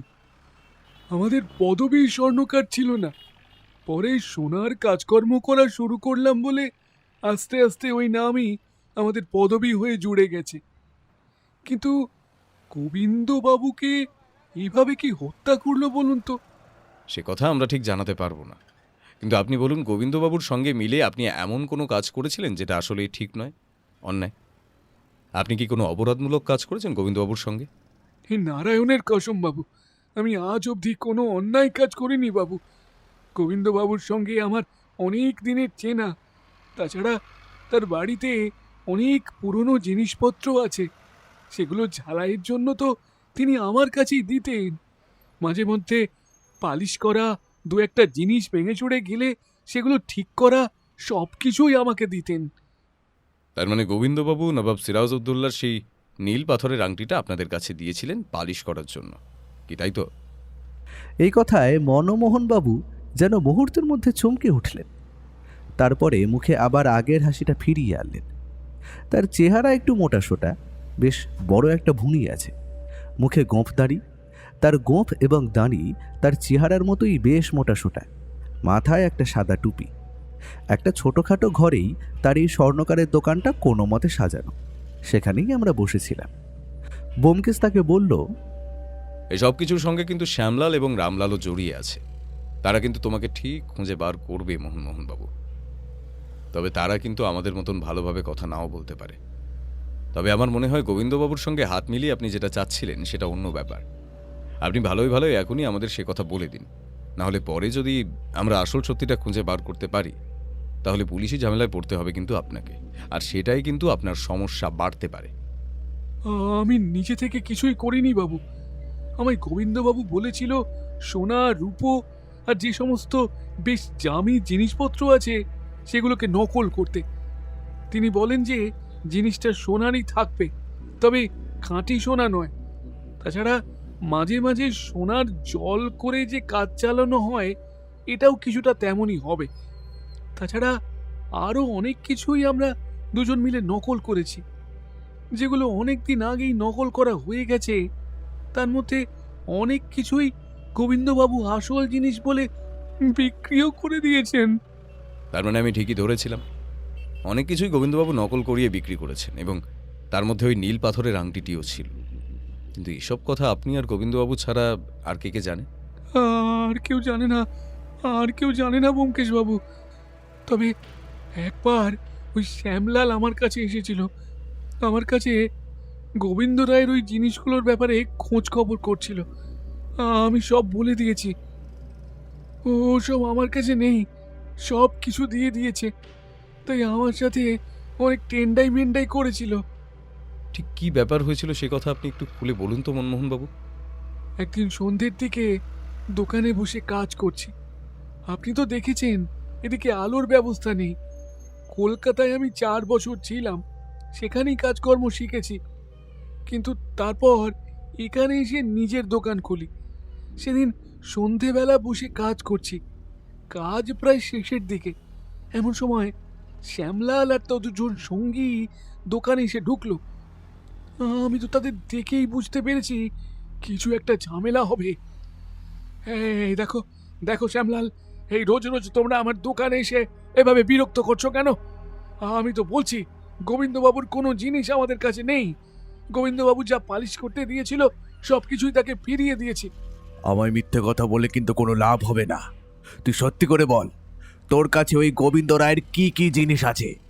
ওই নীল পাথরের আংটিটা তোর কাছে আছে নিশ্চয়ই। কেন তোমরা আমার কথা শুনতে পাচ্ছ না? বলছি তো সব কিছু আমার কাছে নেই, সব আমি ফেরত দিয়ে দিয়েছি। শ্যামলাল আমার জামার গলাটা চেপে ধরে হাতের ছুরিটা আমার গলার থেকে এগিয়ে নিয়ে এসে বলে, যদি পরে কোনো কিছু জানতে পারি তাহলে মনে রাখবি, তোর গলার নলিটা ফাঁক করে দিতে কিন্তু আমার বেশি সময় লাগবে না। মাথায় থাকে যেন। এই ঘটনা কবে ঘটেছিল? আজ থেকে প্রায় 6-7 মাস আগে হবে বাবু। তারপরেই তো শ্যামলাল আর রামলাল ধরা পড়ে গেল। পুলিশ তাদেরকে ধরে নিয়ে গেল। ভাবলাম বেঁচে গেছি, কিন্তু 2 মাস আগে আবার ওরা ছাড়া পেয়ে বাইরে বেরিয়ে এসেছে শুনলাম। তার মানে এখানে ফিরে এসে ওরা আবার কিছু করার চেষ্টা করেছে। আচ্ছা মনমোহনবাবু, আপনি নীল পাথরের আংটিটাকে তো নকল করেছিলেন, কিন্তু আসল আংটিটা কোথায় আছে সেই ব্যাপারে কিছু বলতে পারেন? গোবিন্দবাবু আমায় সে কথা বলেছিল। তার বাড়িতে মন্দিরের কাছে যেখানে নকল জিনিসগুলো থাকে তার নিচে আর একটা জায়গা আছে, সেখানেই থাকে আসল জিনিসগুলো। উপরের জিনিসটা সবাই দেখতে পেলেও নিচেরগুলো সবাই দেখতে পাবে না। কিন্তু সমস্যাটা হলো, এই পাথরের বেদির নিচে যে ওই পুরনো জিনিসগুলো আছে সে কথা তো ডাকাতরাও জানতো। তাহলে তারা ওখান থেকে জিনিসটা খুঁজে বার করতে পারেনি কেন? মন্দিরের ভেতরে এখানে নিশ্চয়ই সিন্দুকের কোনো ব্যবস্থা আছে, আর সেই সিন্দুক খোলার চাবির জন্যই ওরা কিন্তু বারবার জোর করেছিল সেই দিন। কিন্তু একটা কথা ব্যোমকেশ বাবু, এমন কেউ আছে যে গোবিন্দ রায়ের জিনিসগুলো এখানে নকল হয়েছিল সে কথা শ্যামলাল এবং রামলালকে খবর দিয়েছিল। তাছাড়া রামলাল আর শ্যামলাল আর যাই করুক না কেন, ভিতরের খবর তারা সহজে জানতে পারবে না। জেল খেটে আসার পর মাত্র 2 মাস হয়েছে, এর মধ্যে এতগুলো খবর তাদের পক্ষে জানা সম্ভব নয়। বিশেষ করে গোবিন্দবাবু যে ওই নীল পাথরের আংটিটা কলকাতায় কোনো এক লোককে বিক্রি করেছিলেন সে কথা আমি জানি। ওই কথা কিন্তু বাইরের কেউ জানে না, এমনকি ওই বাড়ির লোকেরা পর্যন্ত ভালোভাবে জানতো না। এ কথাটা আমারও মনে হচ্ছিল মনমোহনবাবু, এমন কেউ আছে যে গোবিন্দ রায় এবং শ্যামলাল রামলাল এদের সবার সঙ্গে যুক্ত রয়েছে। কিন্তু এমন কে আছে? তাছাড়া আরও একটা কথা ভাবাচ্ছে আমাকে। আমরা যেই দিন ওই বাড়িতে গেলাম সেই দিনই গোবিন্দ রায় খুন হলো। হতে পারে কেউ নজর রেখেছিল আমাদের উপর, কিন্তু আমরা যে ওখানে আসবো ব্যাপারটা কিন্তু জানার কথা নয়। কিছুই বুঝে উঠতে পারছি না, কোথাও একটা সমস্যা হচ্ছে অজিত। ব্যোমকেশকে কেমন যেন অদ্ভুত লাগলো। মনমোহনের সঙ্গে মিলে গোবিন্দবাবু নীল পাথরের আংটিটি নকল করিয়েছিল। সেই নকল আংটি প্রদ্যুৎবাবুর কাছে অর্থাৎ আমাদের হাতে পৌঁছেছিল প্রথমে। সেদিন সেই অপরাধী শ্যামলাল কিংবা রামলালের মধ্যে যেই হোক না কেন, সেই নকল আংটি সে চিনতে পেরেছিল এবং তাই সেটা ফিরিয়ে দিয়ে এসেছে প্রদ্যুৎবাবুকে। আর আসল আংটির জন্য সে আবার ফিরেছে এইখানে। কিন্তু সেটাই যদি হয়, তাহলে সেই আসল আংটির কথা গোবিন্দবাবু বললেন না কেন? তারপরেই মনে পড়ল গোবিন্দবাবু জগন্নাথকে বলেছিল ব্যোমকেশকে পরদিন সকালে তিনি কিছু বলবেন। তাহলে কি তিনি এই কথাটাই বলতেন? এখন আমাদের কিছু খেতে হবে, চলো। মনমোহনবাবু খুব সাবধানে থাকবেন, আমাদের উপর ওরা নজর রাখছে। আমরা চলে যাওয়ার পর আপনার এখানে ওরা আবার আসতে পারে, কিন্তু আমার কাছে এসে বেশি টেন্ডাই মেন্ডাই করতে পারবে না। আমার কাছে বন্দুক আছে, আমার ঠাকুরদার দোনওয়ালা বন্দুক আছে। ওই দেখুন। তাকিয়ে দেখি দেওয়ালে ঝুলছে একটা 2 নলওয়ালা বন্দুক। ঠাকুরদার আমলের বন্দুক যদি হয়, তাহলে সেই বন্দুক মনমোহন বাবুর আমলে চলবে কিনা সে ব্যাপারে নিশ্চিত হতে পারলাম না। কিন্তু আমরা ফিরে এলাম। ব্যোমকেশকে কোনো কেসের ব্যাপার নিয়ে এত বেশি চিন্তিত থাকতে আমি আগে কখনো দেখিনি। যদিও এখানে যেই জিনিসের খোঁজে আমরা এসেছিলাম, অর্থাৎ নবাব সিরাজউদ্দৌলার সেই নীল পাথরের আংটি, সেই খোঁজটা তো পাওয়া গেছে, ওটা রায়বাড়িতেই আছে। ও এত সহজে কেসটা থেকে বেরোবে না। আর রামলাল এবং শ্যামলালকে না ধরা পর্যন্ত সে যেন নবাবগড় আর এই থানার ঘর ছেড়ে যাবে না, সেটা বুঝতে পারলাম।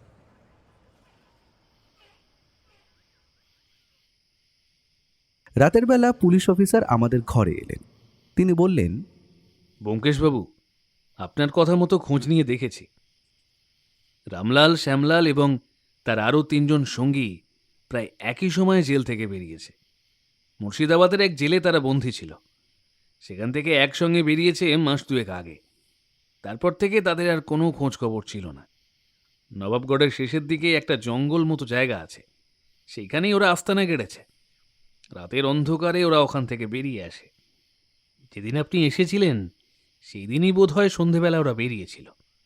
ওদের লোকজন বাইরে থাকতে পারে ইন্সপেক্টর, হতে পারে গ্রামের কোনো লোকের সাহায্য ওরা নিচ্ছে।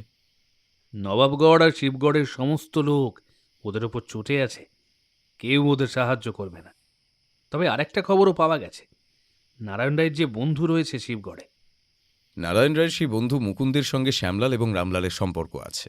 আর ওই একমাত্র ব্যক্তি হতে পারে যে এই সমস্ত ব্যাপারে জড়িয়ে রয়েছে, যার সঙ্গে গোবিন্দ রায়ের পরিবার এবং শ্যামলাল রামলালের সম্পর্ক রয়েছে। কিন্তু এই মুকুন্দ বিশ্বাস আসলে কে জানি না। তবে শিবগড়ে মুকুন্দর বেশ প্রতিপত্তি আছে, জমিজমা থেকে শুরু করে অনেক সম্পত্তি আছে তার। তার বেশ কিছু লোকজনও রয়েছে, নানা কাজে তাদের ব্যবহার করেছে। তবে এখনো পর্যন্ত কোনো খারাপ কিছু তার ব্যাপারে শোনা যায়নি। পুলিশ তার বাড়ি পর্যন্ত পৌঁছবে এমন কিছু কখনো হয়নি। মুকুন্দ চলে ডালে ডালে, আমি চলি পাতায় পাতায়। ইন্সপেক্টর, আজ রাতে রামলাল এবং শ্যামলালের সেই জঙ্গলের ডেরায় আক্রমণ করতে হবে। বেশি সময় কিন্তু ওরা দেবে না। এর আগে মোট 3 বার ওরা আক্রমণ করার চেষ্টা করে ব্যর্থ হয়েছে। আমি মনে মনে হিসেব করলাম। একবার কলকাতায় ঘোড়ার গাড়ি নিয়ে, দ্বিতীয়বার গোবিন্দ রায়ের বাড়ি থেকে থানায় আসার পথে, এবং তৃতীয়বার এই ঘরেই জানালার কাছে। ব্যোমকেশ আরও কিছু বলতো, কিন্তু তার আগেই হঠাৎ করে একজন কনস্টেবল ছুটতে ছুটতে ঘরে এসে ঢুকল। সে বলল, স্যার, সর্বনাশ হয়ে গেছে। গোবিন্দ রায়ের ছেলে নারায়ণ রায়কে রামলাল আর শ্যামলালের লোকেরা তুলে নিয়ে গেছে। একটু আগে ওই বাড়ির দারোয়ান এসে খবর দিল, স্যার। অনেক হয়েছে, আর নয়। ইন্সপেক্টর, আজ রাতেই সমস্ত কিছুর ফয়সলা করতে হবে। ইন্সপেক্টরকে নিয়ে আমরা রওনা দিলাম গরুর গাড়িতে চড়ে। পথে চলতে চলতে কিন্তু ব্যোমকেশ একটা কথাও বলল না। ইন্সপেক্টর কনস্টেবলদের অনেক কিছু বুঝিয়ে দিচ্ছিল। আমরা 3 জন আর 2 জন কনস্টেবল, মোটামুটি 5 জন। এখান থেকে প্রথমে গোবিন্দ রায়ের বাড়িতে গিয়ে যখন পৌঁছলাম, তখন রাত নামতে শুরু করেছে। গোবিন্দ রায়ের বাড়িতে আমাদের দেখতে পেয়ে দারোয়ান আর জগন্নাথ এসে বলল, কি যে হয়ে গেল বাবু, কিছুই বুঝতে পারছি না। ঘন্টা 2 আগে হঠাৎ করে কালো কাপড় মুখে জড়ানো ওই কয়েকজন হরবর করে বাড়িতে এসে ঢুকলো। বাড়িতে ঢোকার আগে অবশ্য ভয় দেখিয়ে ওই দারোয়ানকে আটকে রেখেছিল। তারপর ছোট মাকে ধাক্কা মেরে ফেলে দিয়ে ছোট বাবুকে নিয়ে চলে গেল বাবু। আমরা কিছু বুঝে ওঠবার আগেই সব কিছু হয়ে গেল। এখন নারায়ণবাবুর স্ত্রী ঠিক আছে তো? তোমরা একটা কাজ করো, আরও যে দুজন সাদা পোশাকের পুলিশের ব্যবস্থা করেছিলাম তাদের একবার ডাকো। এই কথায় জগন্নাথ হাত দিয়ে দেখালো একপাশে, আর তাকিয়ে দেখি সেইখানে পড়ে আছে সেই সাদা পোশাকের দুজন পুলিশ। তাদের গলার নলি ঠিক একইভাবে কাঁটা। তাদের দেখতে পেয়ে পুলিশ ইন্সপেক্টর রাগে প্রায় গর্জে উঠল। পুলিশের গায়ে হাত দেওয়া! এই রামলাল আর শ্যামলালের সাহস এখন বাড়তে বাড়তে এত বেড়ে গেছে। এইবার আর কোনো ছাড় নেই ব্যোমকেশবাবু। ব্যোমকেশবাবু, ওদের এনকাউন্টার করে মারতে না পারলে আমার নামও বাসুদেব ভদ্র নয়। এই প্রথম ইন্সপেক্টরের নাম আমি জানতে পারলাম। এর আগে হয়তো তিনি বলেছিলেন, কিন্তু খেয়াল করিনি। এই সময় সেসব আর মাথায় রইল না। চোখের সামনে দুটো মৃতদেহ পড়ে আছে, তাদের গলার নলি ফাঁক করা, চারপাশের মেঝেটা রক্তে ভিজে গেছে। এমন একটা দৃশ্য কল্পনা করাও যায় না। ব্যোমকেশ সেদিকে স্থির চোখে তাকিয়ে থাকে আর বলে, পিপিলিকার গজায় পাখা মরিবার তরে। আজ রাতে তোমাকেও কিন্তু হাতে পিস্তল ধরতে হবে, না হলে হবে না। আমি তৈরি হয়েছিলাম। নবাবগড়ে আসার পর থেকে যে রক্তারক্তি কাণ্ড দেখে চলেছি, এর শেষটা যে খুব একটা ভালো হবে না তা বুঝতেই পেরেছিলাম। আমাদের তিনজনের কাছে পিস্তল, দুজন কনস্টেবলের কাছে লাঠি আর টর্চ। এই সমস্ত কিছু নিয়ে আমরা পাঁচজন অন্ধকারে রায়বাড়ির পেছনের দিক থেকে নবাবগড়ের শেষের দিকে সেই জঙ্গলের দিকে এগোতে লাগলাম। জগন্নাথ আসতে চেয়েছিল, কিন্তু ব্যোমকেশ তাকে আর দারোয়ানকে সেখানেই থাকতে বলল, দয়াময়ী দেবীর পাহারা দেওয়ার জন্য। বেশ কিছুক্ষণের মধ্যে গ্রামের শেষ প্রান্ত পেরিয়ে আমরা জঙ্গলের কাছাকাছি এসে পড়লাম। এইখানে এসে ব্যোমকেশ আমাদের কয়েকটা কথা বলল। আমার কথা ভালো করে শোনো, ওদের কাছে কিন্তু পিস্তল নেই, ওদের কাছে আছে ছুরি। অর্থাৎ কাছাকাছি না গেলে ওরা আক্রমণ করতে পারবে না। এদিক থেকে আমাদের তিনজনের কাছে একটা রিভলভার, তবুও সাবধান। ওরা কিন্তু দুর্ধর্ষ ক্রিমিনাল। এতগুলো খুন যারা করতে পারে তারা কোনো সহজ মানুষ নয়। ওরা পাঁচজনেই কিন্তু জেলখাটা আসামি। ওদের কিন্তু কোনো কিছুর ভয় নেই। তোমরা সবাই কিন্তু খুব সাবধানে থাকবে। জঙ্গলের মধ্যে অন্ধকারে মিশে আমাদের এগোতে হবে। আচ্ছা, আপনি দেখেছিলেন তো ঠিক কোথায় ওদের ডেরাটা? জঙ্গলের ঠিক মাঝামাঝি জায়গাটায় ওদের আস্তানা রয়েছে। সেখান পর্যন্ত যেতে হবে ব্যোমকেশবাবু। তারপর ঠিক মতো ওদের ব্যবস্থা করতে হবে। প্রথমে ইন্সপেক্টর, তারপরে আমার বন্ধুটি, তারপরে তোমরা দুজন কনস্টেবল থেকো। এবং সামনে থেকে বিপদ এলে আমরা কিছু একটা করতে পারি। তোমাদের চলার সময় দুদিকে নজর রাখতে হবে। আর তোমরা দুজন, তুমি ডান দিকে, তুমি বাঁ দিকে হাঁটবে। ইন্সপেক্টর, আপনি সামনের দিকে লক্ষ্য রাখবেন। এইভাবে সবার জন্য দিক নির্দেশ করে আমরা জঙ্গলের মধ্যে ঢুকে পড়লাম। অন্ধকার জঙ্গল, কালো মেঘে ঢাকা আকাশ, ভিতরে কি রয়েছে ভালোভাবে কোনো কিছু দেখা যায় না। নিজেদের পায়ের খসখস শব্দ শুনে নিজেরাই চমকে উঠছিলাম। জঙ্গল খুব বেশি ঘনও নয়, আবার খুব হালকাও নয়। বড় ছোট গাছপালা মিলিয়ে অন্ধকারের মধ্যে হেঁটে যাওয়া সহজ ব্যাপার নয়। আলো জ্বালানো বারণ ছিল। কোনো রকমে আমরা ইন্সপেক্টরের দেখানো পথে এগোতে এগোতে কিছুক্ষণের মধ্যে গিয়ে পৌঁছলাম একটা জায়গায়। আমাদের সামনে খানিকটা ফাঁকা জায়গা, সেখানে এক জায়গায় আগুন জ্বলছে। ব্যোমকেশের ইশারায় আমরা চুপ করে যেখানে দাঁড়িয়েছিলাম সেখানেই বসে পড়লাম। আর তারপরেই শুনতে পেলাম ওদের কথা। তোকে প্রথম থেকেই আমি বলেছিলাম, আমার কথা শোন। ওই বাড়িতে ঢুকে সব কটাকে শেষ করে দিয়ে গোটা বাড়িতেই আগুন লাগিয়ে দিই। আমার কথা তো শুনলি না। সব সময় মাথা গরম করলে কোনো কাজ হয় না দাদা। আমি তো সমস্ত ব্যাপারটা মিটিয়ে ফেলার জন্যই কলকাতায় ওই লোকটার বাড়িতে নকল আংটিটা ফিরিয়ে দিয়ে এলাম, যাতে ওই সারা টিকটিকি ব্যোমকেশ বক্সী এখান পর্যন্ত না আসে। কিন্তু তারপরেও ঠিক গন্ধ শুকতে শুকতে ব্যোমকেশ বক্সী এখানে এসে উপস্থিত হলো। অনেক খোল খাইছে আমাদের ওরা। নকল আংটি, এমনকি সব এই জিনিসগুলোও নকল। এর আগে যে কটা জায়গায় খুঁজে খুঁজে জিনিস ফেরত এনেছি, সব কটা চালানো। আজ এই নারায়ণ বেটাকে কেটে তারপর এখান থেকে পকার পার হয়ে যাব। তাহলে তো আসল জিনিসপত্রগুলো খুঁজে পাওয়া যাবে না। আসল জিনিসগুলো ওই বাড়িতেই কোথাও আছে। ওই পুরো আমাদের সিন্ধুকের চাবি দেননি। সেই দিনই যদি ওকে মেরে ফেলতাম তাহলে কি আর আজকের দিনটা আসতো? এরপরেই চোখ চলে গেল একটা গাছের সঙ্গে হাত পা বাঁধা অবস্থায় পড়ে রয়েছে নারায়ণ। তার মুখটা বাঁধা। রামলাল এগিয়ে গিয়ে তার মুখের বাঁধনটা খুলতেই নারায়ণ চিৎকার করে উঠল। আমি তোমাদের সত্যিই বলছি, এই জিনিসগুলো যে নকল সে কথা আমি নিজেও জানতাম না। বাবা কখনোই আমাদের এসব কথা বলেননি। ব্যোমকেশ বাবু অবশ্য যেন নকল একটা আংটির কথা বলেছিলেন। আমি জানলে তোমাদের সবই দিতাম। আমায় ছেড়ে দাও। তোকে ছেড়ে দিই আর তুই গিয়ে ব্যোমকেশ বক্সির সঙ্গে ওই পুলিশগুলোর সঙ্গে মিলিয়ে আমাদের সবাইকে ধরিয়ে দিস? সে সব হবে না। তোর বাবার মতন তোকেও মারবো। তারপর ওই বাড়িতে থাকা সব কটাকে মারবো। শ্যামলাল কোমর থেকে লম্বা ছুরিটা বার করে আনলো আলোর সামনে। ছুরিটা আগুনের আলোতে ঝকঝক করে উঠল। আশেপাশে সব মিলিয়ে মোট 5 জন রয়েছে। ওদের দলের সবাই একসঙ্গে এগিয়ে এলো। পুলিশ ইন্সপেক্টর আস্তে আস্তে বলল, ব্যোমকেশ বাবু, আর দেরি করা যাবে না। শ্যামলাল কুখ্যাত ক্রিমিনাল, নিজের হাতে একটা খুন করেছিল। তারপরেই তাকে গ্রেফতার করা হয়েছিল। রামলালও তার সঙ্গে ছিল বলে ওদের 1 বছরের সাজা হয়েছিল। এখন চোখের সামনে নারায়ণবাবুকে ওদের হাতে খুন হতে দেওয়া যাবে না। আর একটু অপেক্ষা করুন, একটুখানি অপেক্ষা করুন, তারপরেই সব ঠিক হয়ে যাবে। আর একটু অপেক্ষা করে যা, এক্ষুনি তুমি চলে আসবে আর তারপরে সবকিছু করব। অধীর আগ্রহে অপেক্ষা করতে লাগলাম আমরা। আর অপেক্ষা করতে করতে জঙ্গলের অন্য প্রান্ত থেকে এসে ঢুকলো আরও একজন। তিনি কে ঠিক চিনতে পারলাম না, কিন্তু পুলিশ অফিসার তাকে দেখেই বলে উঠল, এ কি, উনি তো মুকুন্দবাবু, নারায়ণবাবুর বন্ধু। কিন্তু ইনি এখানে কি করছেন? এই জন্যই অপেক্ষা করতে বলেছিলাম ইন্সপেক্টর।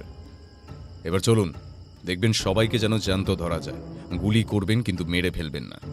মুকুন্দবাবু এগিয়ে গিয়ে ওদের কিছু বলতে যাবে, তার আগেই ঝট করে সবাই বেরিয়ে এলো। আমিও বেরোলাম। এরপর গুলি চলল।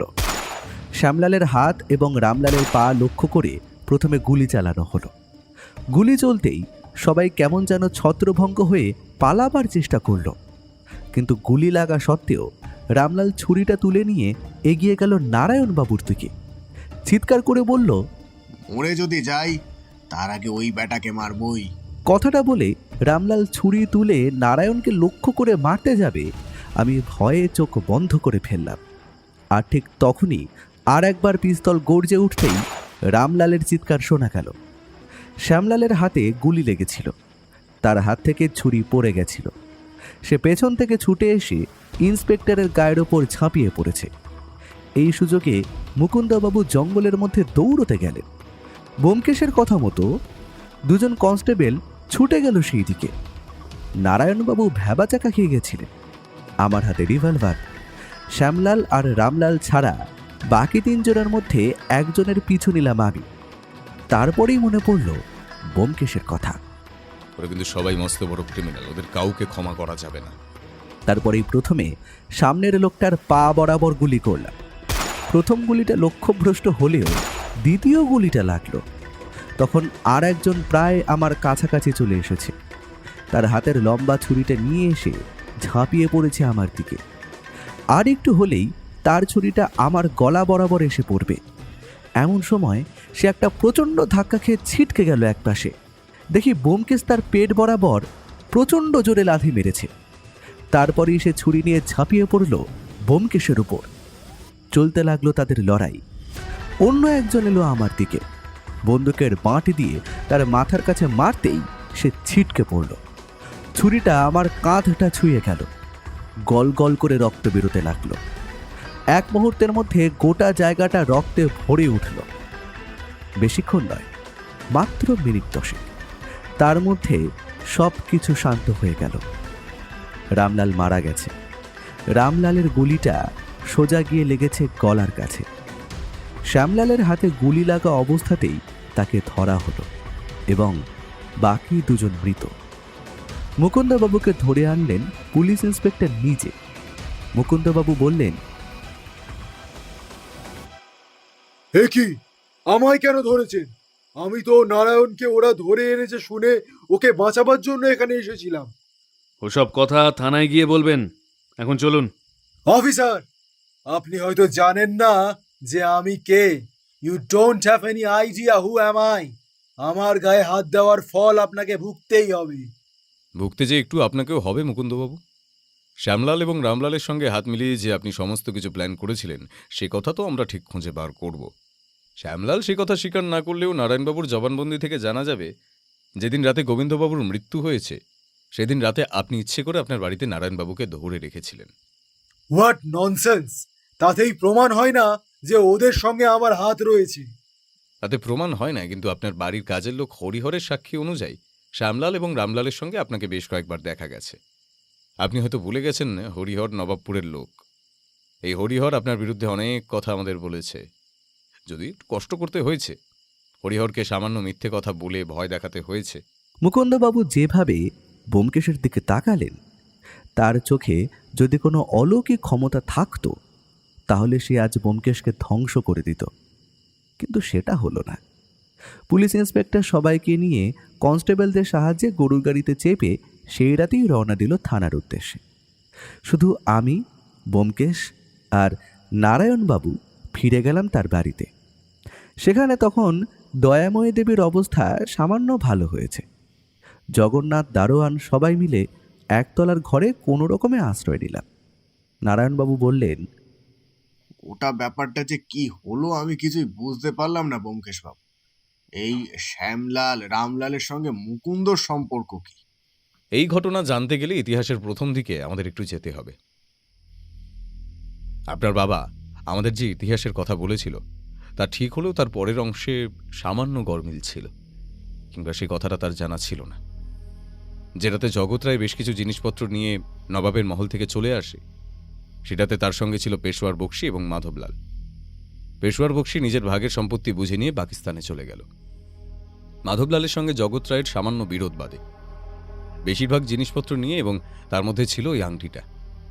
ওই আংটি আসলে মাধবলাল আনলেও ওই আংটি নিয়েছিলেন জগৎ রায়। তখনকার মতো মাধবলাল পশ্চিম দিকে চলে গেলেও আপনাদের পরিবার যেমন বাড়তে থাকে তেমন বাড়তে থাকে মাধবলালের পরিবার, এবং মাধবলালের পরিবার পশ্চিমে গিয়ে ডাকাতের দলের সঙ্গে গিয়ে মেশে। বাবার ছোটবেলায় বাড়িতে ডাকাত পড়েছিল, সেই ডাকাতির সঙ্গে কি ওই মাধবলালের বংশের সম্পর্ক আছে? যদিও আমার অনুমান, তবু আমার অনুমান মিথ্যে হতে পারে না। তারপর সেই বংশ থেকে আসে রামলাল এবং শ্যামলাল। তারা এই পরিবারের সম্পত্তির কথা জানতে পারে। ডাকাতের দল হওয়ায় তাদের সম্পত্তি জমিজমা সব শেষ হয়ে গেছে। তারা এখানে এসে পড়ে আস্তানা করে। দু একবার তারা হয়তো গোবিন্দ রায়ের সঙ্গে দেখা করার চেষ্টা করেছিল, কিন্তু গোবিন্দ রায় তাদের তাড়িয়ে দেন। এরপরে তারা পরিকল্পনা করে চুরির চেষ্টায় বাড়িতে ঢুকলেও তাতে কোনো লাভ হয় না, কারণ ওই সমস্ত জিনিসপত্র গোবিন্দ রায় লুকিয়ে রেখেছিলেন গোপন জায়গায়।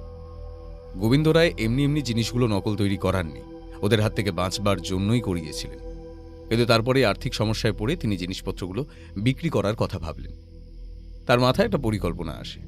মনমোহনবাবুর সঙ্গে মিলে তিনি আসল জিনিসগুলোর একটা নকল অর্থাৎ রেপ্লিকা তৈরি করান প্রত্যেকটার। এরপর সেই রেপ্লিকাগুলোকে আসল বলে তিনি বিক্রি করতে শুরু করেন। এদিকে কয়েক মাস আগে রায়বাড়িতে দুজন এসেছিল। তারা ছিল ছদ্মবেশী শ্যামলাল এবং রামলাল। তারা ওই আংটি কিনতে চায়নি, তারা চাপ দিয়ে ওই আংটি বার করতে চেয়েছিল গোবিন্দ রায়ের কাছ থেকে। কিন্তু গোবিন্দ রায় সমস্ত ব্যাপার বাইরে বেরিয়ে আসবে ভেবে চুপ করেছেন। ওদেরকে এই আংটি বিক্রি করবেন না এমন কথা বলে ওদের তাড়িয়ে দেন। এইবার সমস্যা দাঁড়ায় অন্য জায়গায়। রামলাল আর শ্যামলাল বুঝতে পারে এইভাবে কিচ্ছু হবে না, তাই তারা খোঁজ করতে শুরু করে। তাদের লোকেরা নজর রাখে এই বাড়ির উপর, এবং যেই এই বাড়িতে আসছে কিছু কিছু অ্যান্টিক জিনিস কিনছে, ওরা তাদের উপর আক্রমণ করে তাদের কাছ থেকে জিনিসগুলো নিয়ে নিত। প্রথমে হয়তো ওরা বুঝতে পারেনি এগুলো নকল, কারণ গোবিন্দবাবু সমস্ত কিছুই যে ভোগ করার জন্য তৈরি করিয়েছিলেন তেমন কিন্তু নয়। কিন্তু এই সমস্যা হয় ওই আংটিটার সময়। আংটির পাথর থেকে শুরু করে সোনার অংশ সবকিছুই ছিল নকল। এই আংটি তৈরি করার পরে গোবিন্দ রায় বুঝতে পারেন ওরা আক্রমণ করতে পারে, তাই প্রদ্যুৎবাবুকে ওই নকল আংটিটা বিক্রি করেন। আর ঠিক তার আগে আগেই কোনো একটা খুনের দায় রামলাল এবং শ্যামলাল জেলে চলে যায়। গোবিন্দ রায় ভেবেছিলেন ঝামেলা মিটল, কিন্তু 6 মাসের মধ্যে কোনোভাবে ওরা জেল থেকে বেরিয়ে যায়। আমি খোঁজ নিয়ে দেখেছি, জেলে ওদের ভালো ব্যবহার এবং যে খুনটা ওরা করেছিল সেই খুনের কোনো প্রত্যক্ষদর্শী না থাকায় শুধুমাত্র হুমকির অপরাধে ওদের শাস্তি হয়েছিল, তাই সেই শাস্তি বেশি দূর পর্যন্ত গড়ায় না। কিন্তু আমার মাথায় একটা ব্যাপার কিছুতেই ঢুকছিল না, ওদের সাহায্য বাইরে থেকে করেছিল কে? পরেই মুকুন্দ বিশ্বাসের নামটা মনে আসে। মুকুন্দ বিশ্বাস বাইরে থেকে ওদের সাহায্য করে বারবার। এখানে ওরা ফিরে আসার পর মুকুন্দ বিশ্বাসের সঙ্গে দেখা করতেই মুকুন্দ বিশ্বাস জানিয়ে দেয় ওই আংটি বিক্রি হয়ে গেছে। মুকুন্দ বিশ্বাস নিজেও জানতো না যে আংটিটা যে নকল, কারণ তার আগে তো আংটিটা আমি দেখিনি।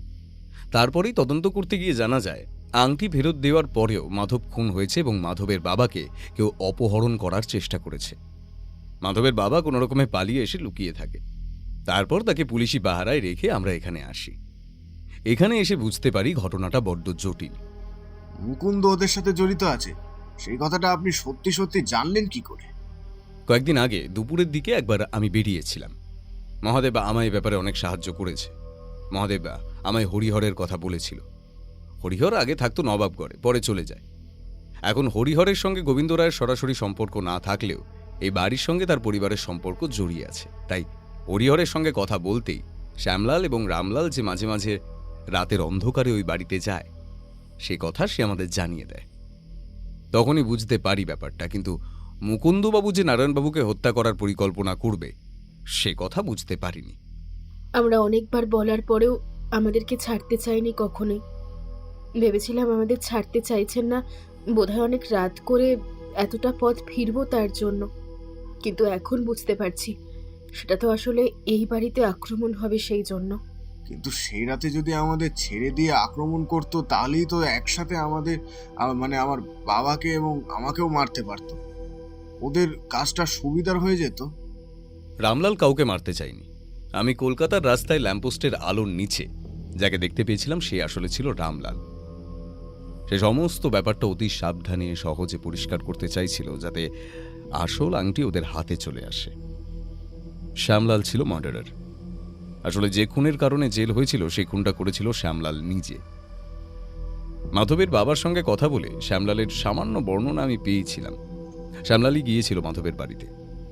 এইবার সমস্যা হলো শ্যামলাল এবং রামলাল ওই আংটির পেছনে রয়েছে, মুকুন্দদের সাহায্য করছে। কিন্তু এই আংটি যে কোথায় আছে সেটা কি করে খুঁজে বের করবে? এটা হলো ভয়। মুকুন্দ তাই পরিকল্পনা করে গোবিন্দবাবুকে খুন করায়, যাতে ভয়ে ভয়ে নারায়ণ সমস্ত কিছু খুঁজে বার করে এখান থেকে অন্য কোথাও চলে যাওয়ার কথা ভাবে, কিংবা মুকুন্দবাবুকে সবকিছু বলে। মনে করে বলুন তো, ও একবারও আপনার কাছে ওসব ব্যাপারে জানতে চায়নি? সরাসরি জানতে চাইনি, তবে বলেছিল আমাদের বাড়িতে যে জিনিসপত্রগুলো আছে সেগুলো দেখতে চায়। একবার জহুরি দিয়ে পরীক্ষা করে নিতে সেগুলো আসল না নকল। মাঝে মাঝে মনে হয় অনেক পুরানো জিনিস তো, মাঝে মাঝে নকল বেরোয়, কিন্তু আমি সেসব বিষয়ে খুব একটা গুরুত্ব দিইনি। কাজগুলো হয়তো আরো সহজে আস্তে আস্তেই হতো, কিন্তু আমি এখানে এসে পড়ায় ওদের সমস্যা হয়ে যায়।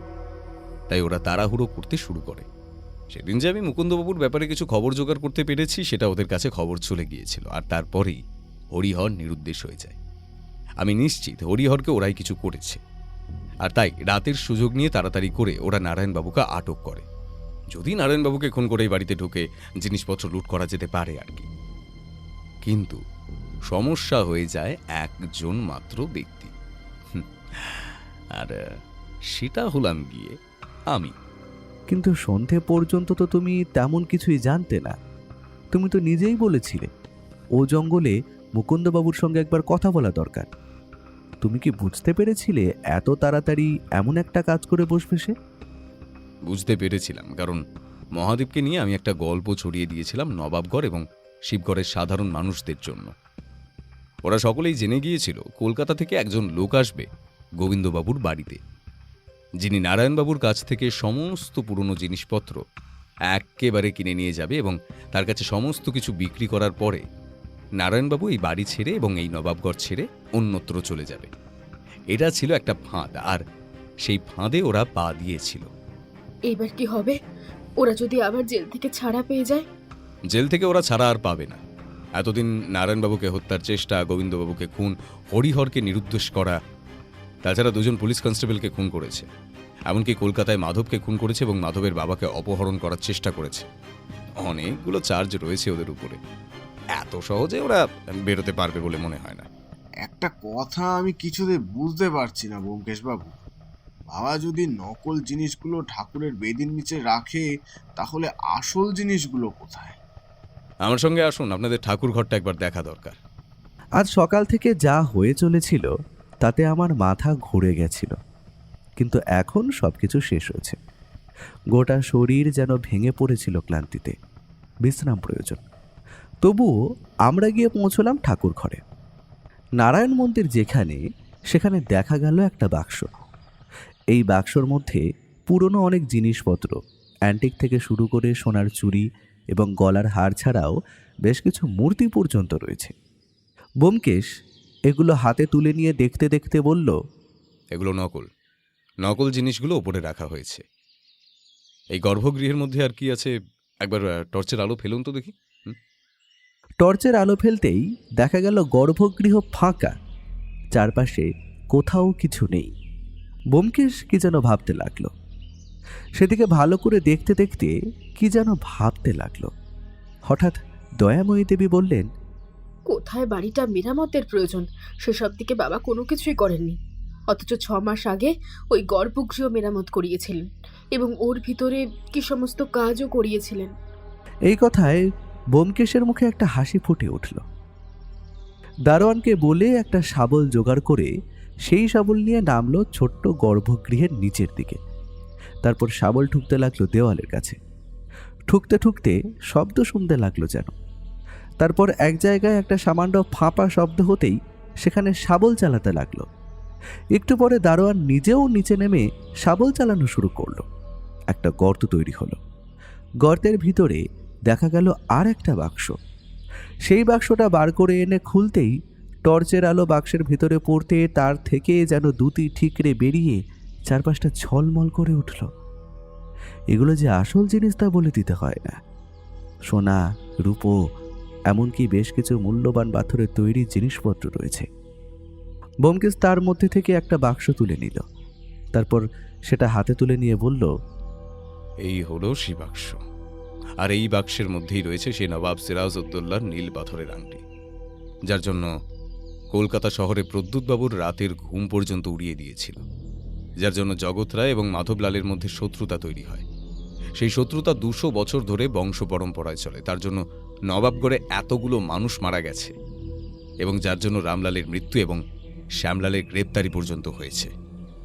আমরা যেন অধীর আগ্রহে অপেক্ষা করতে লাগলাম জিনিসটা দেখার জন্য। আস্তে আস্তে বাক্সের মুখটা খুলতেই দেখা মিলল একটা নীল পাথরের আংটির।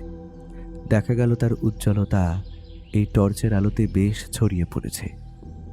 সঙ্গে সঙ্গে মনে পড়ে গেল আমাদের বাড়িতে টেবিলের উপর দেখা সেই আংটিটার কথা। সেই আংটির সঙ্গে এই আংটির মিল রয়েছে, কিন্তু দিনের আলোতেও সেই আংটির উজ্জ্বলতা আর এই রাতের টর্চের আলোতে এই উজ্জ্বলতার চেয়ে বেশি হতে পারে না। আমরা সবাই অবাক হয়ে তাকিয়ে রয়েছি। ব্যোমকেশ বলল, এই আংটি সত্যি সত্যি একসময় নবাব সিরাজউদ্দৌলার হাতে স্থান পেয়েছিল।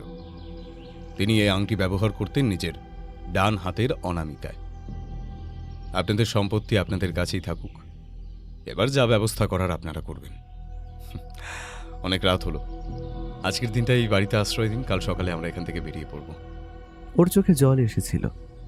নারায়ণবাবু এগিয়ে এসে ব্যোমকেশের দুটো হাত জড়িয়ে ধরে ধরা গলায় বলল, কি যে বললেন ব্যোমকেশ বাবু, আপনি না থাকলে যে আমাদের গোটা পরিবার যে কি হতো। আপনার জন্য আমরা সবাই রক্ষা পেয়েছি। এই আংটি, সোনাদানা কোনো কিছুই আমার কাছে গুরুত্বপূর্ণ নয়। আমরা যে প্রাণে বেঁচে গেছি এটাই সব থেকে বড়। ওগুলো ওখানেই থাকবে, ওই গর্ভগৃহের মাঝে যেখানে বাবা রেখে গিয়েছিলেন সেইখানেই। আর পুরনো জিনিসপত্রগুলো বের করে এনে আমাদের বাবার ঘরে সাজিয়ে রাখতে হবে। প্রয়োজনে বিক্রি করব, তবে এবার আর নকল বলে না, আসল জিনিসপত্রের রেপ্লিকা বলে বিক্রি করব। সেই দিনের মতো ওই বাড়িতে বিশ্রাম করে পরদিন সকালে আমরা নারায়ণবাবুর ঠিক করে দেওয়া গাড়িতে প্রথমে গেছিলাম থানায়। শুনলাম সেখান থেকে অপরাধীদের মধ্যে 2-1জনকে হাসপাতালে এবং বাকিদেরকে পাঠিয়ে দেওয়া হয়েছে মুর্শিদাবাদ বড় থানায়। সেখানেই তারা থাকবে যতদিন না কেসটা সেখান থেকে আদালত পর্যন্ত নিয়ে যাওয়া হবে। আপনি শুধু রায়বাড়ির নয় ব্যোমকেশবাবু, গোটা নবাবগড়ের যে কি বড় উপকার করলেন তা আপনি নিজেও জানেন না। আপনারা কি আজই চলে যাবেন? বেরোতে হবে ইন্সপেক্টর, আর থাকা যাবে না। অনেক দিন হলো কলকাতা ছেড়ে এখানে আছি, আর এখানে ভালো লাগছে না। আজকে আমরা বেরিয়ে পড়ব। মহাদেবকে একটা খবর দিন। কথাটা বলে আমরা বেরিয়ে এসেছি।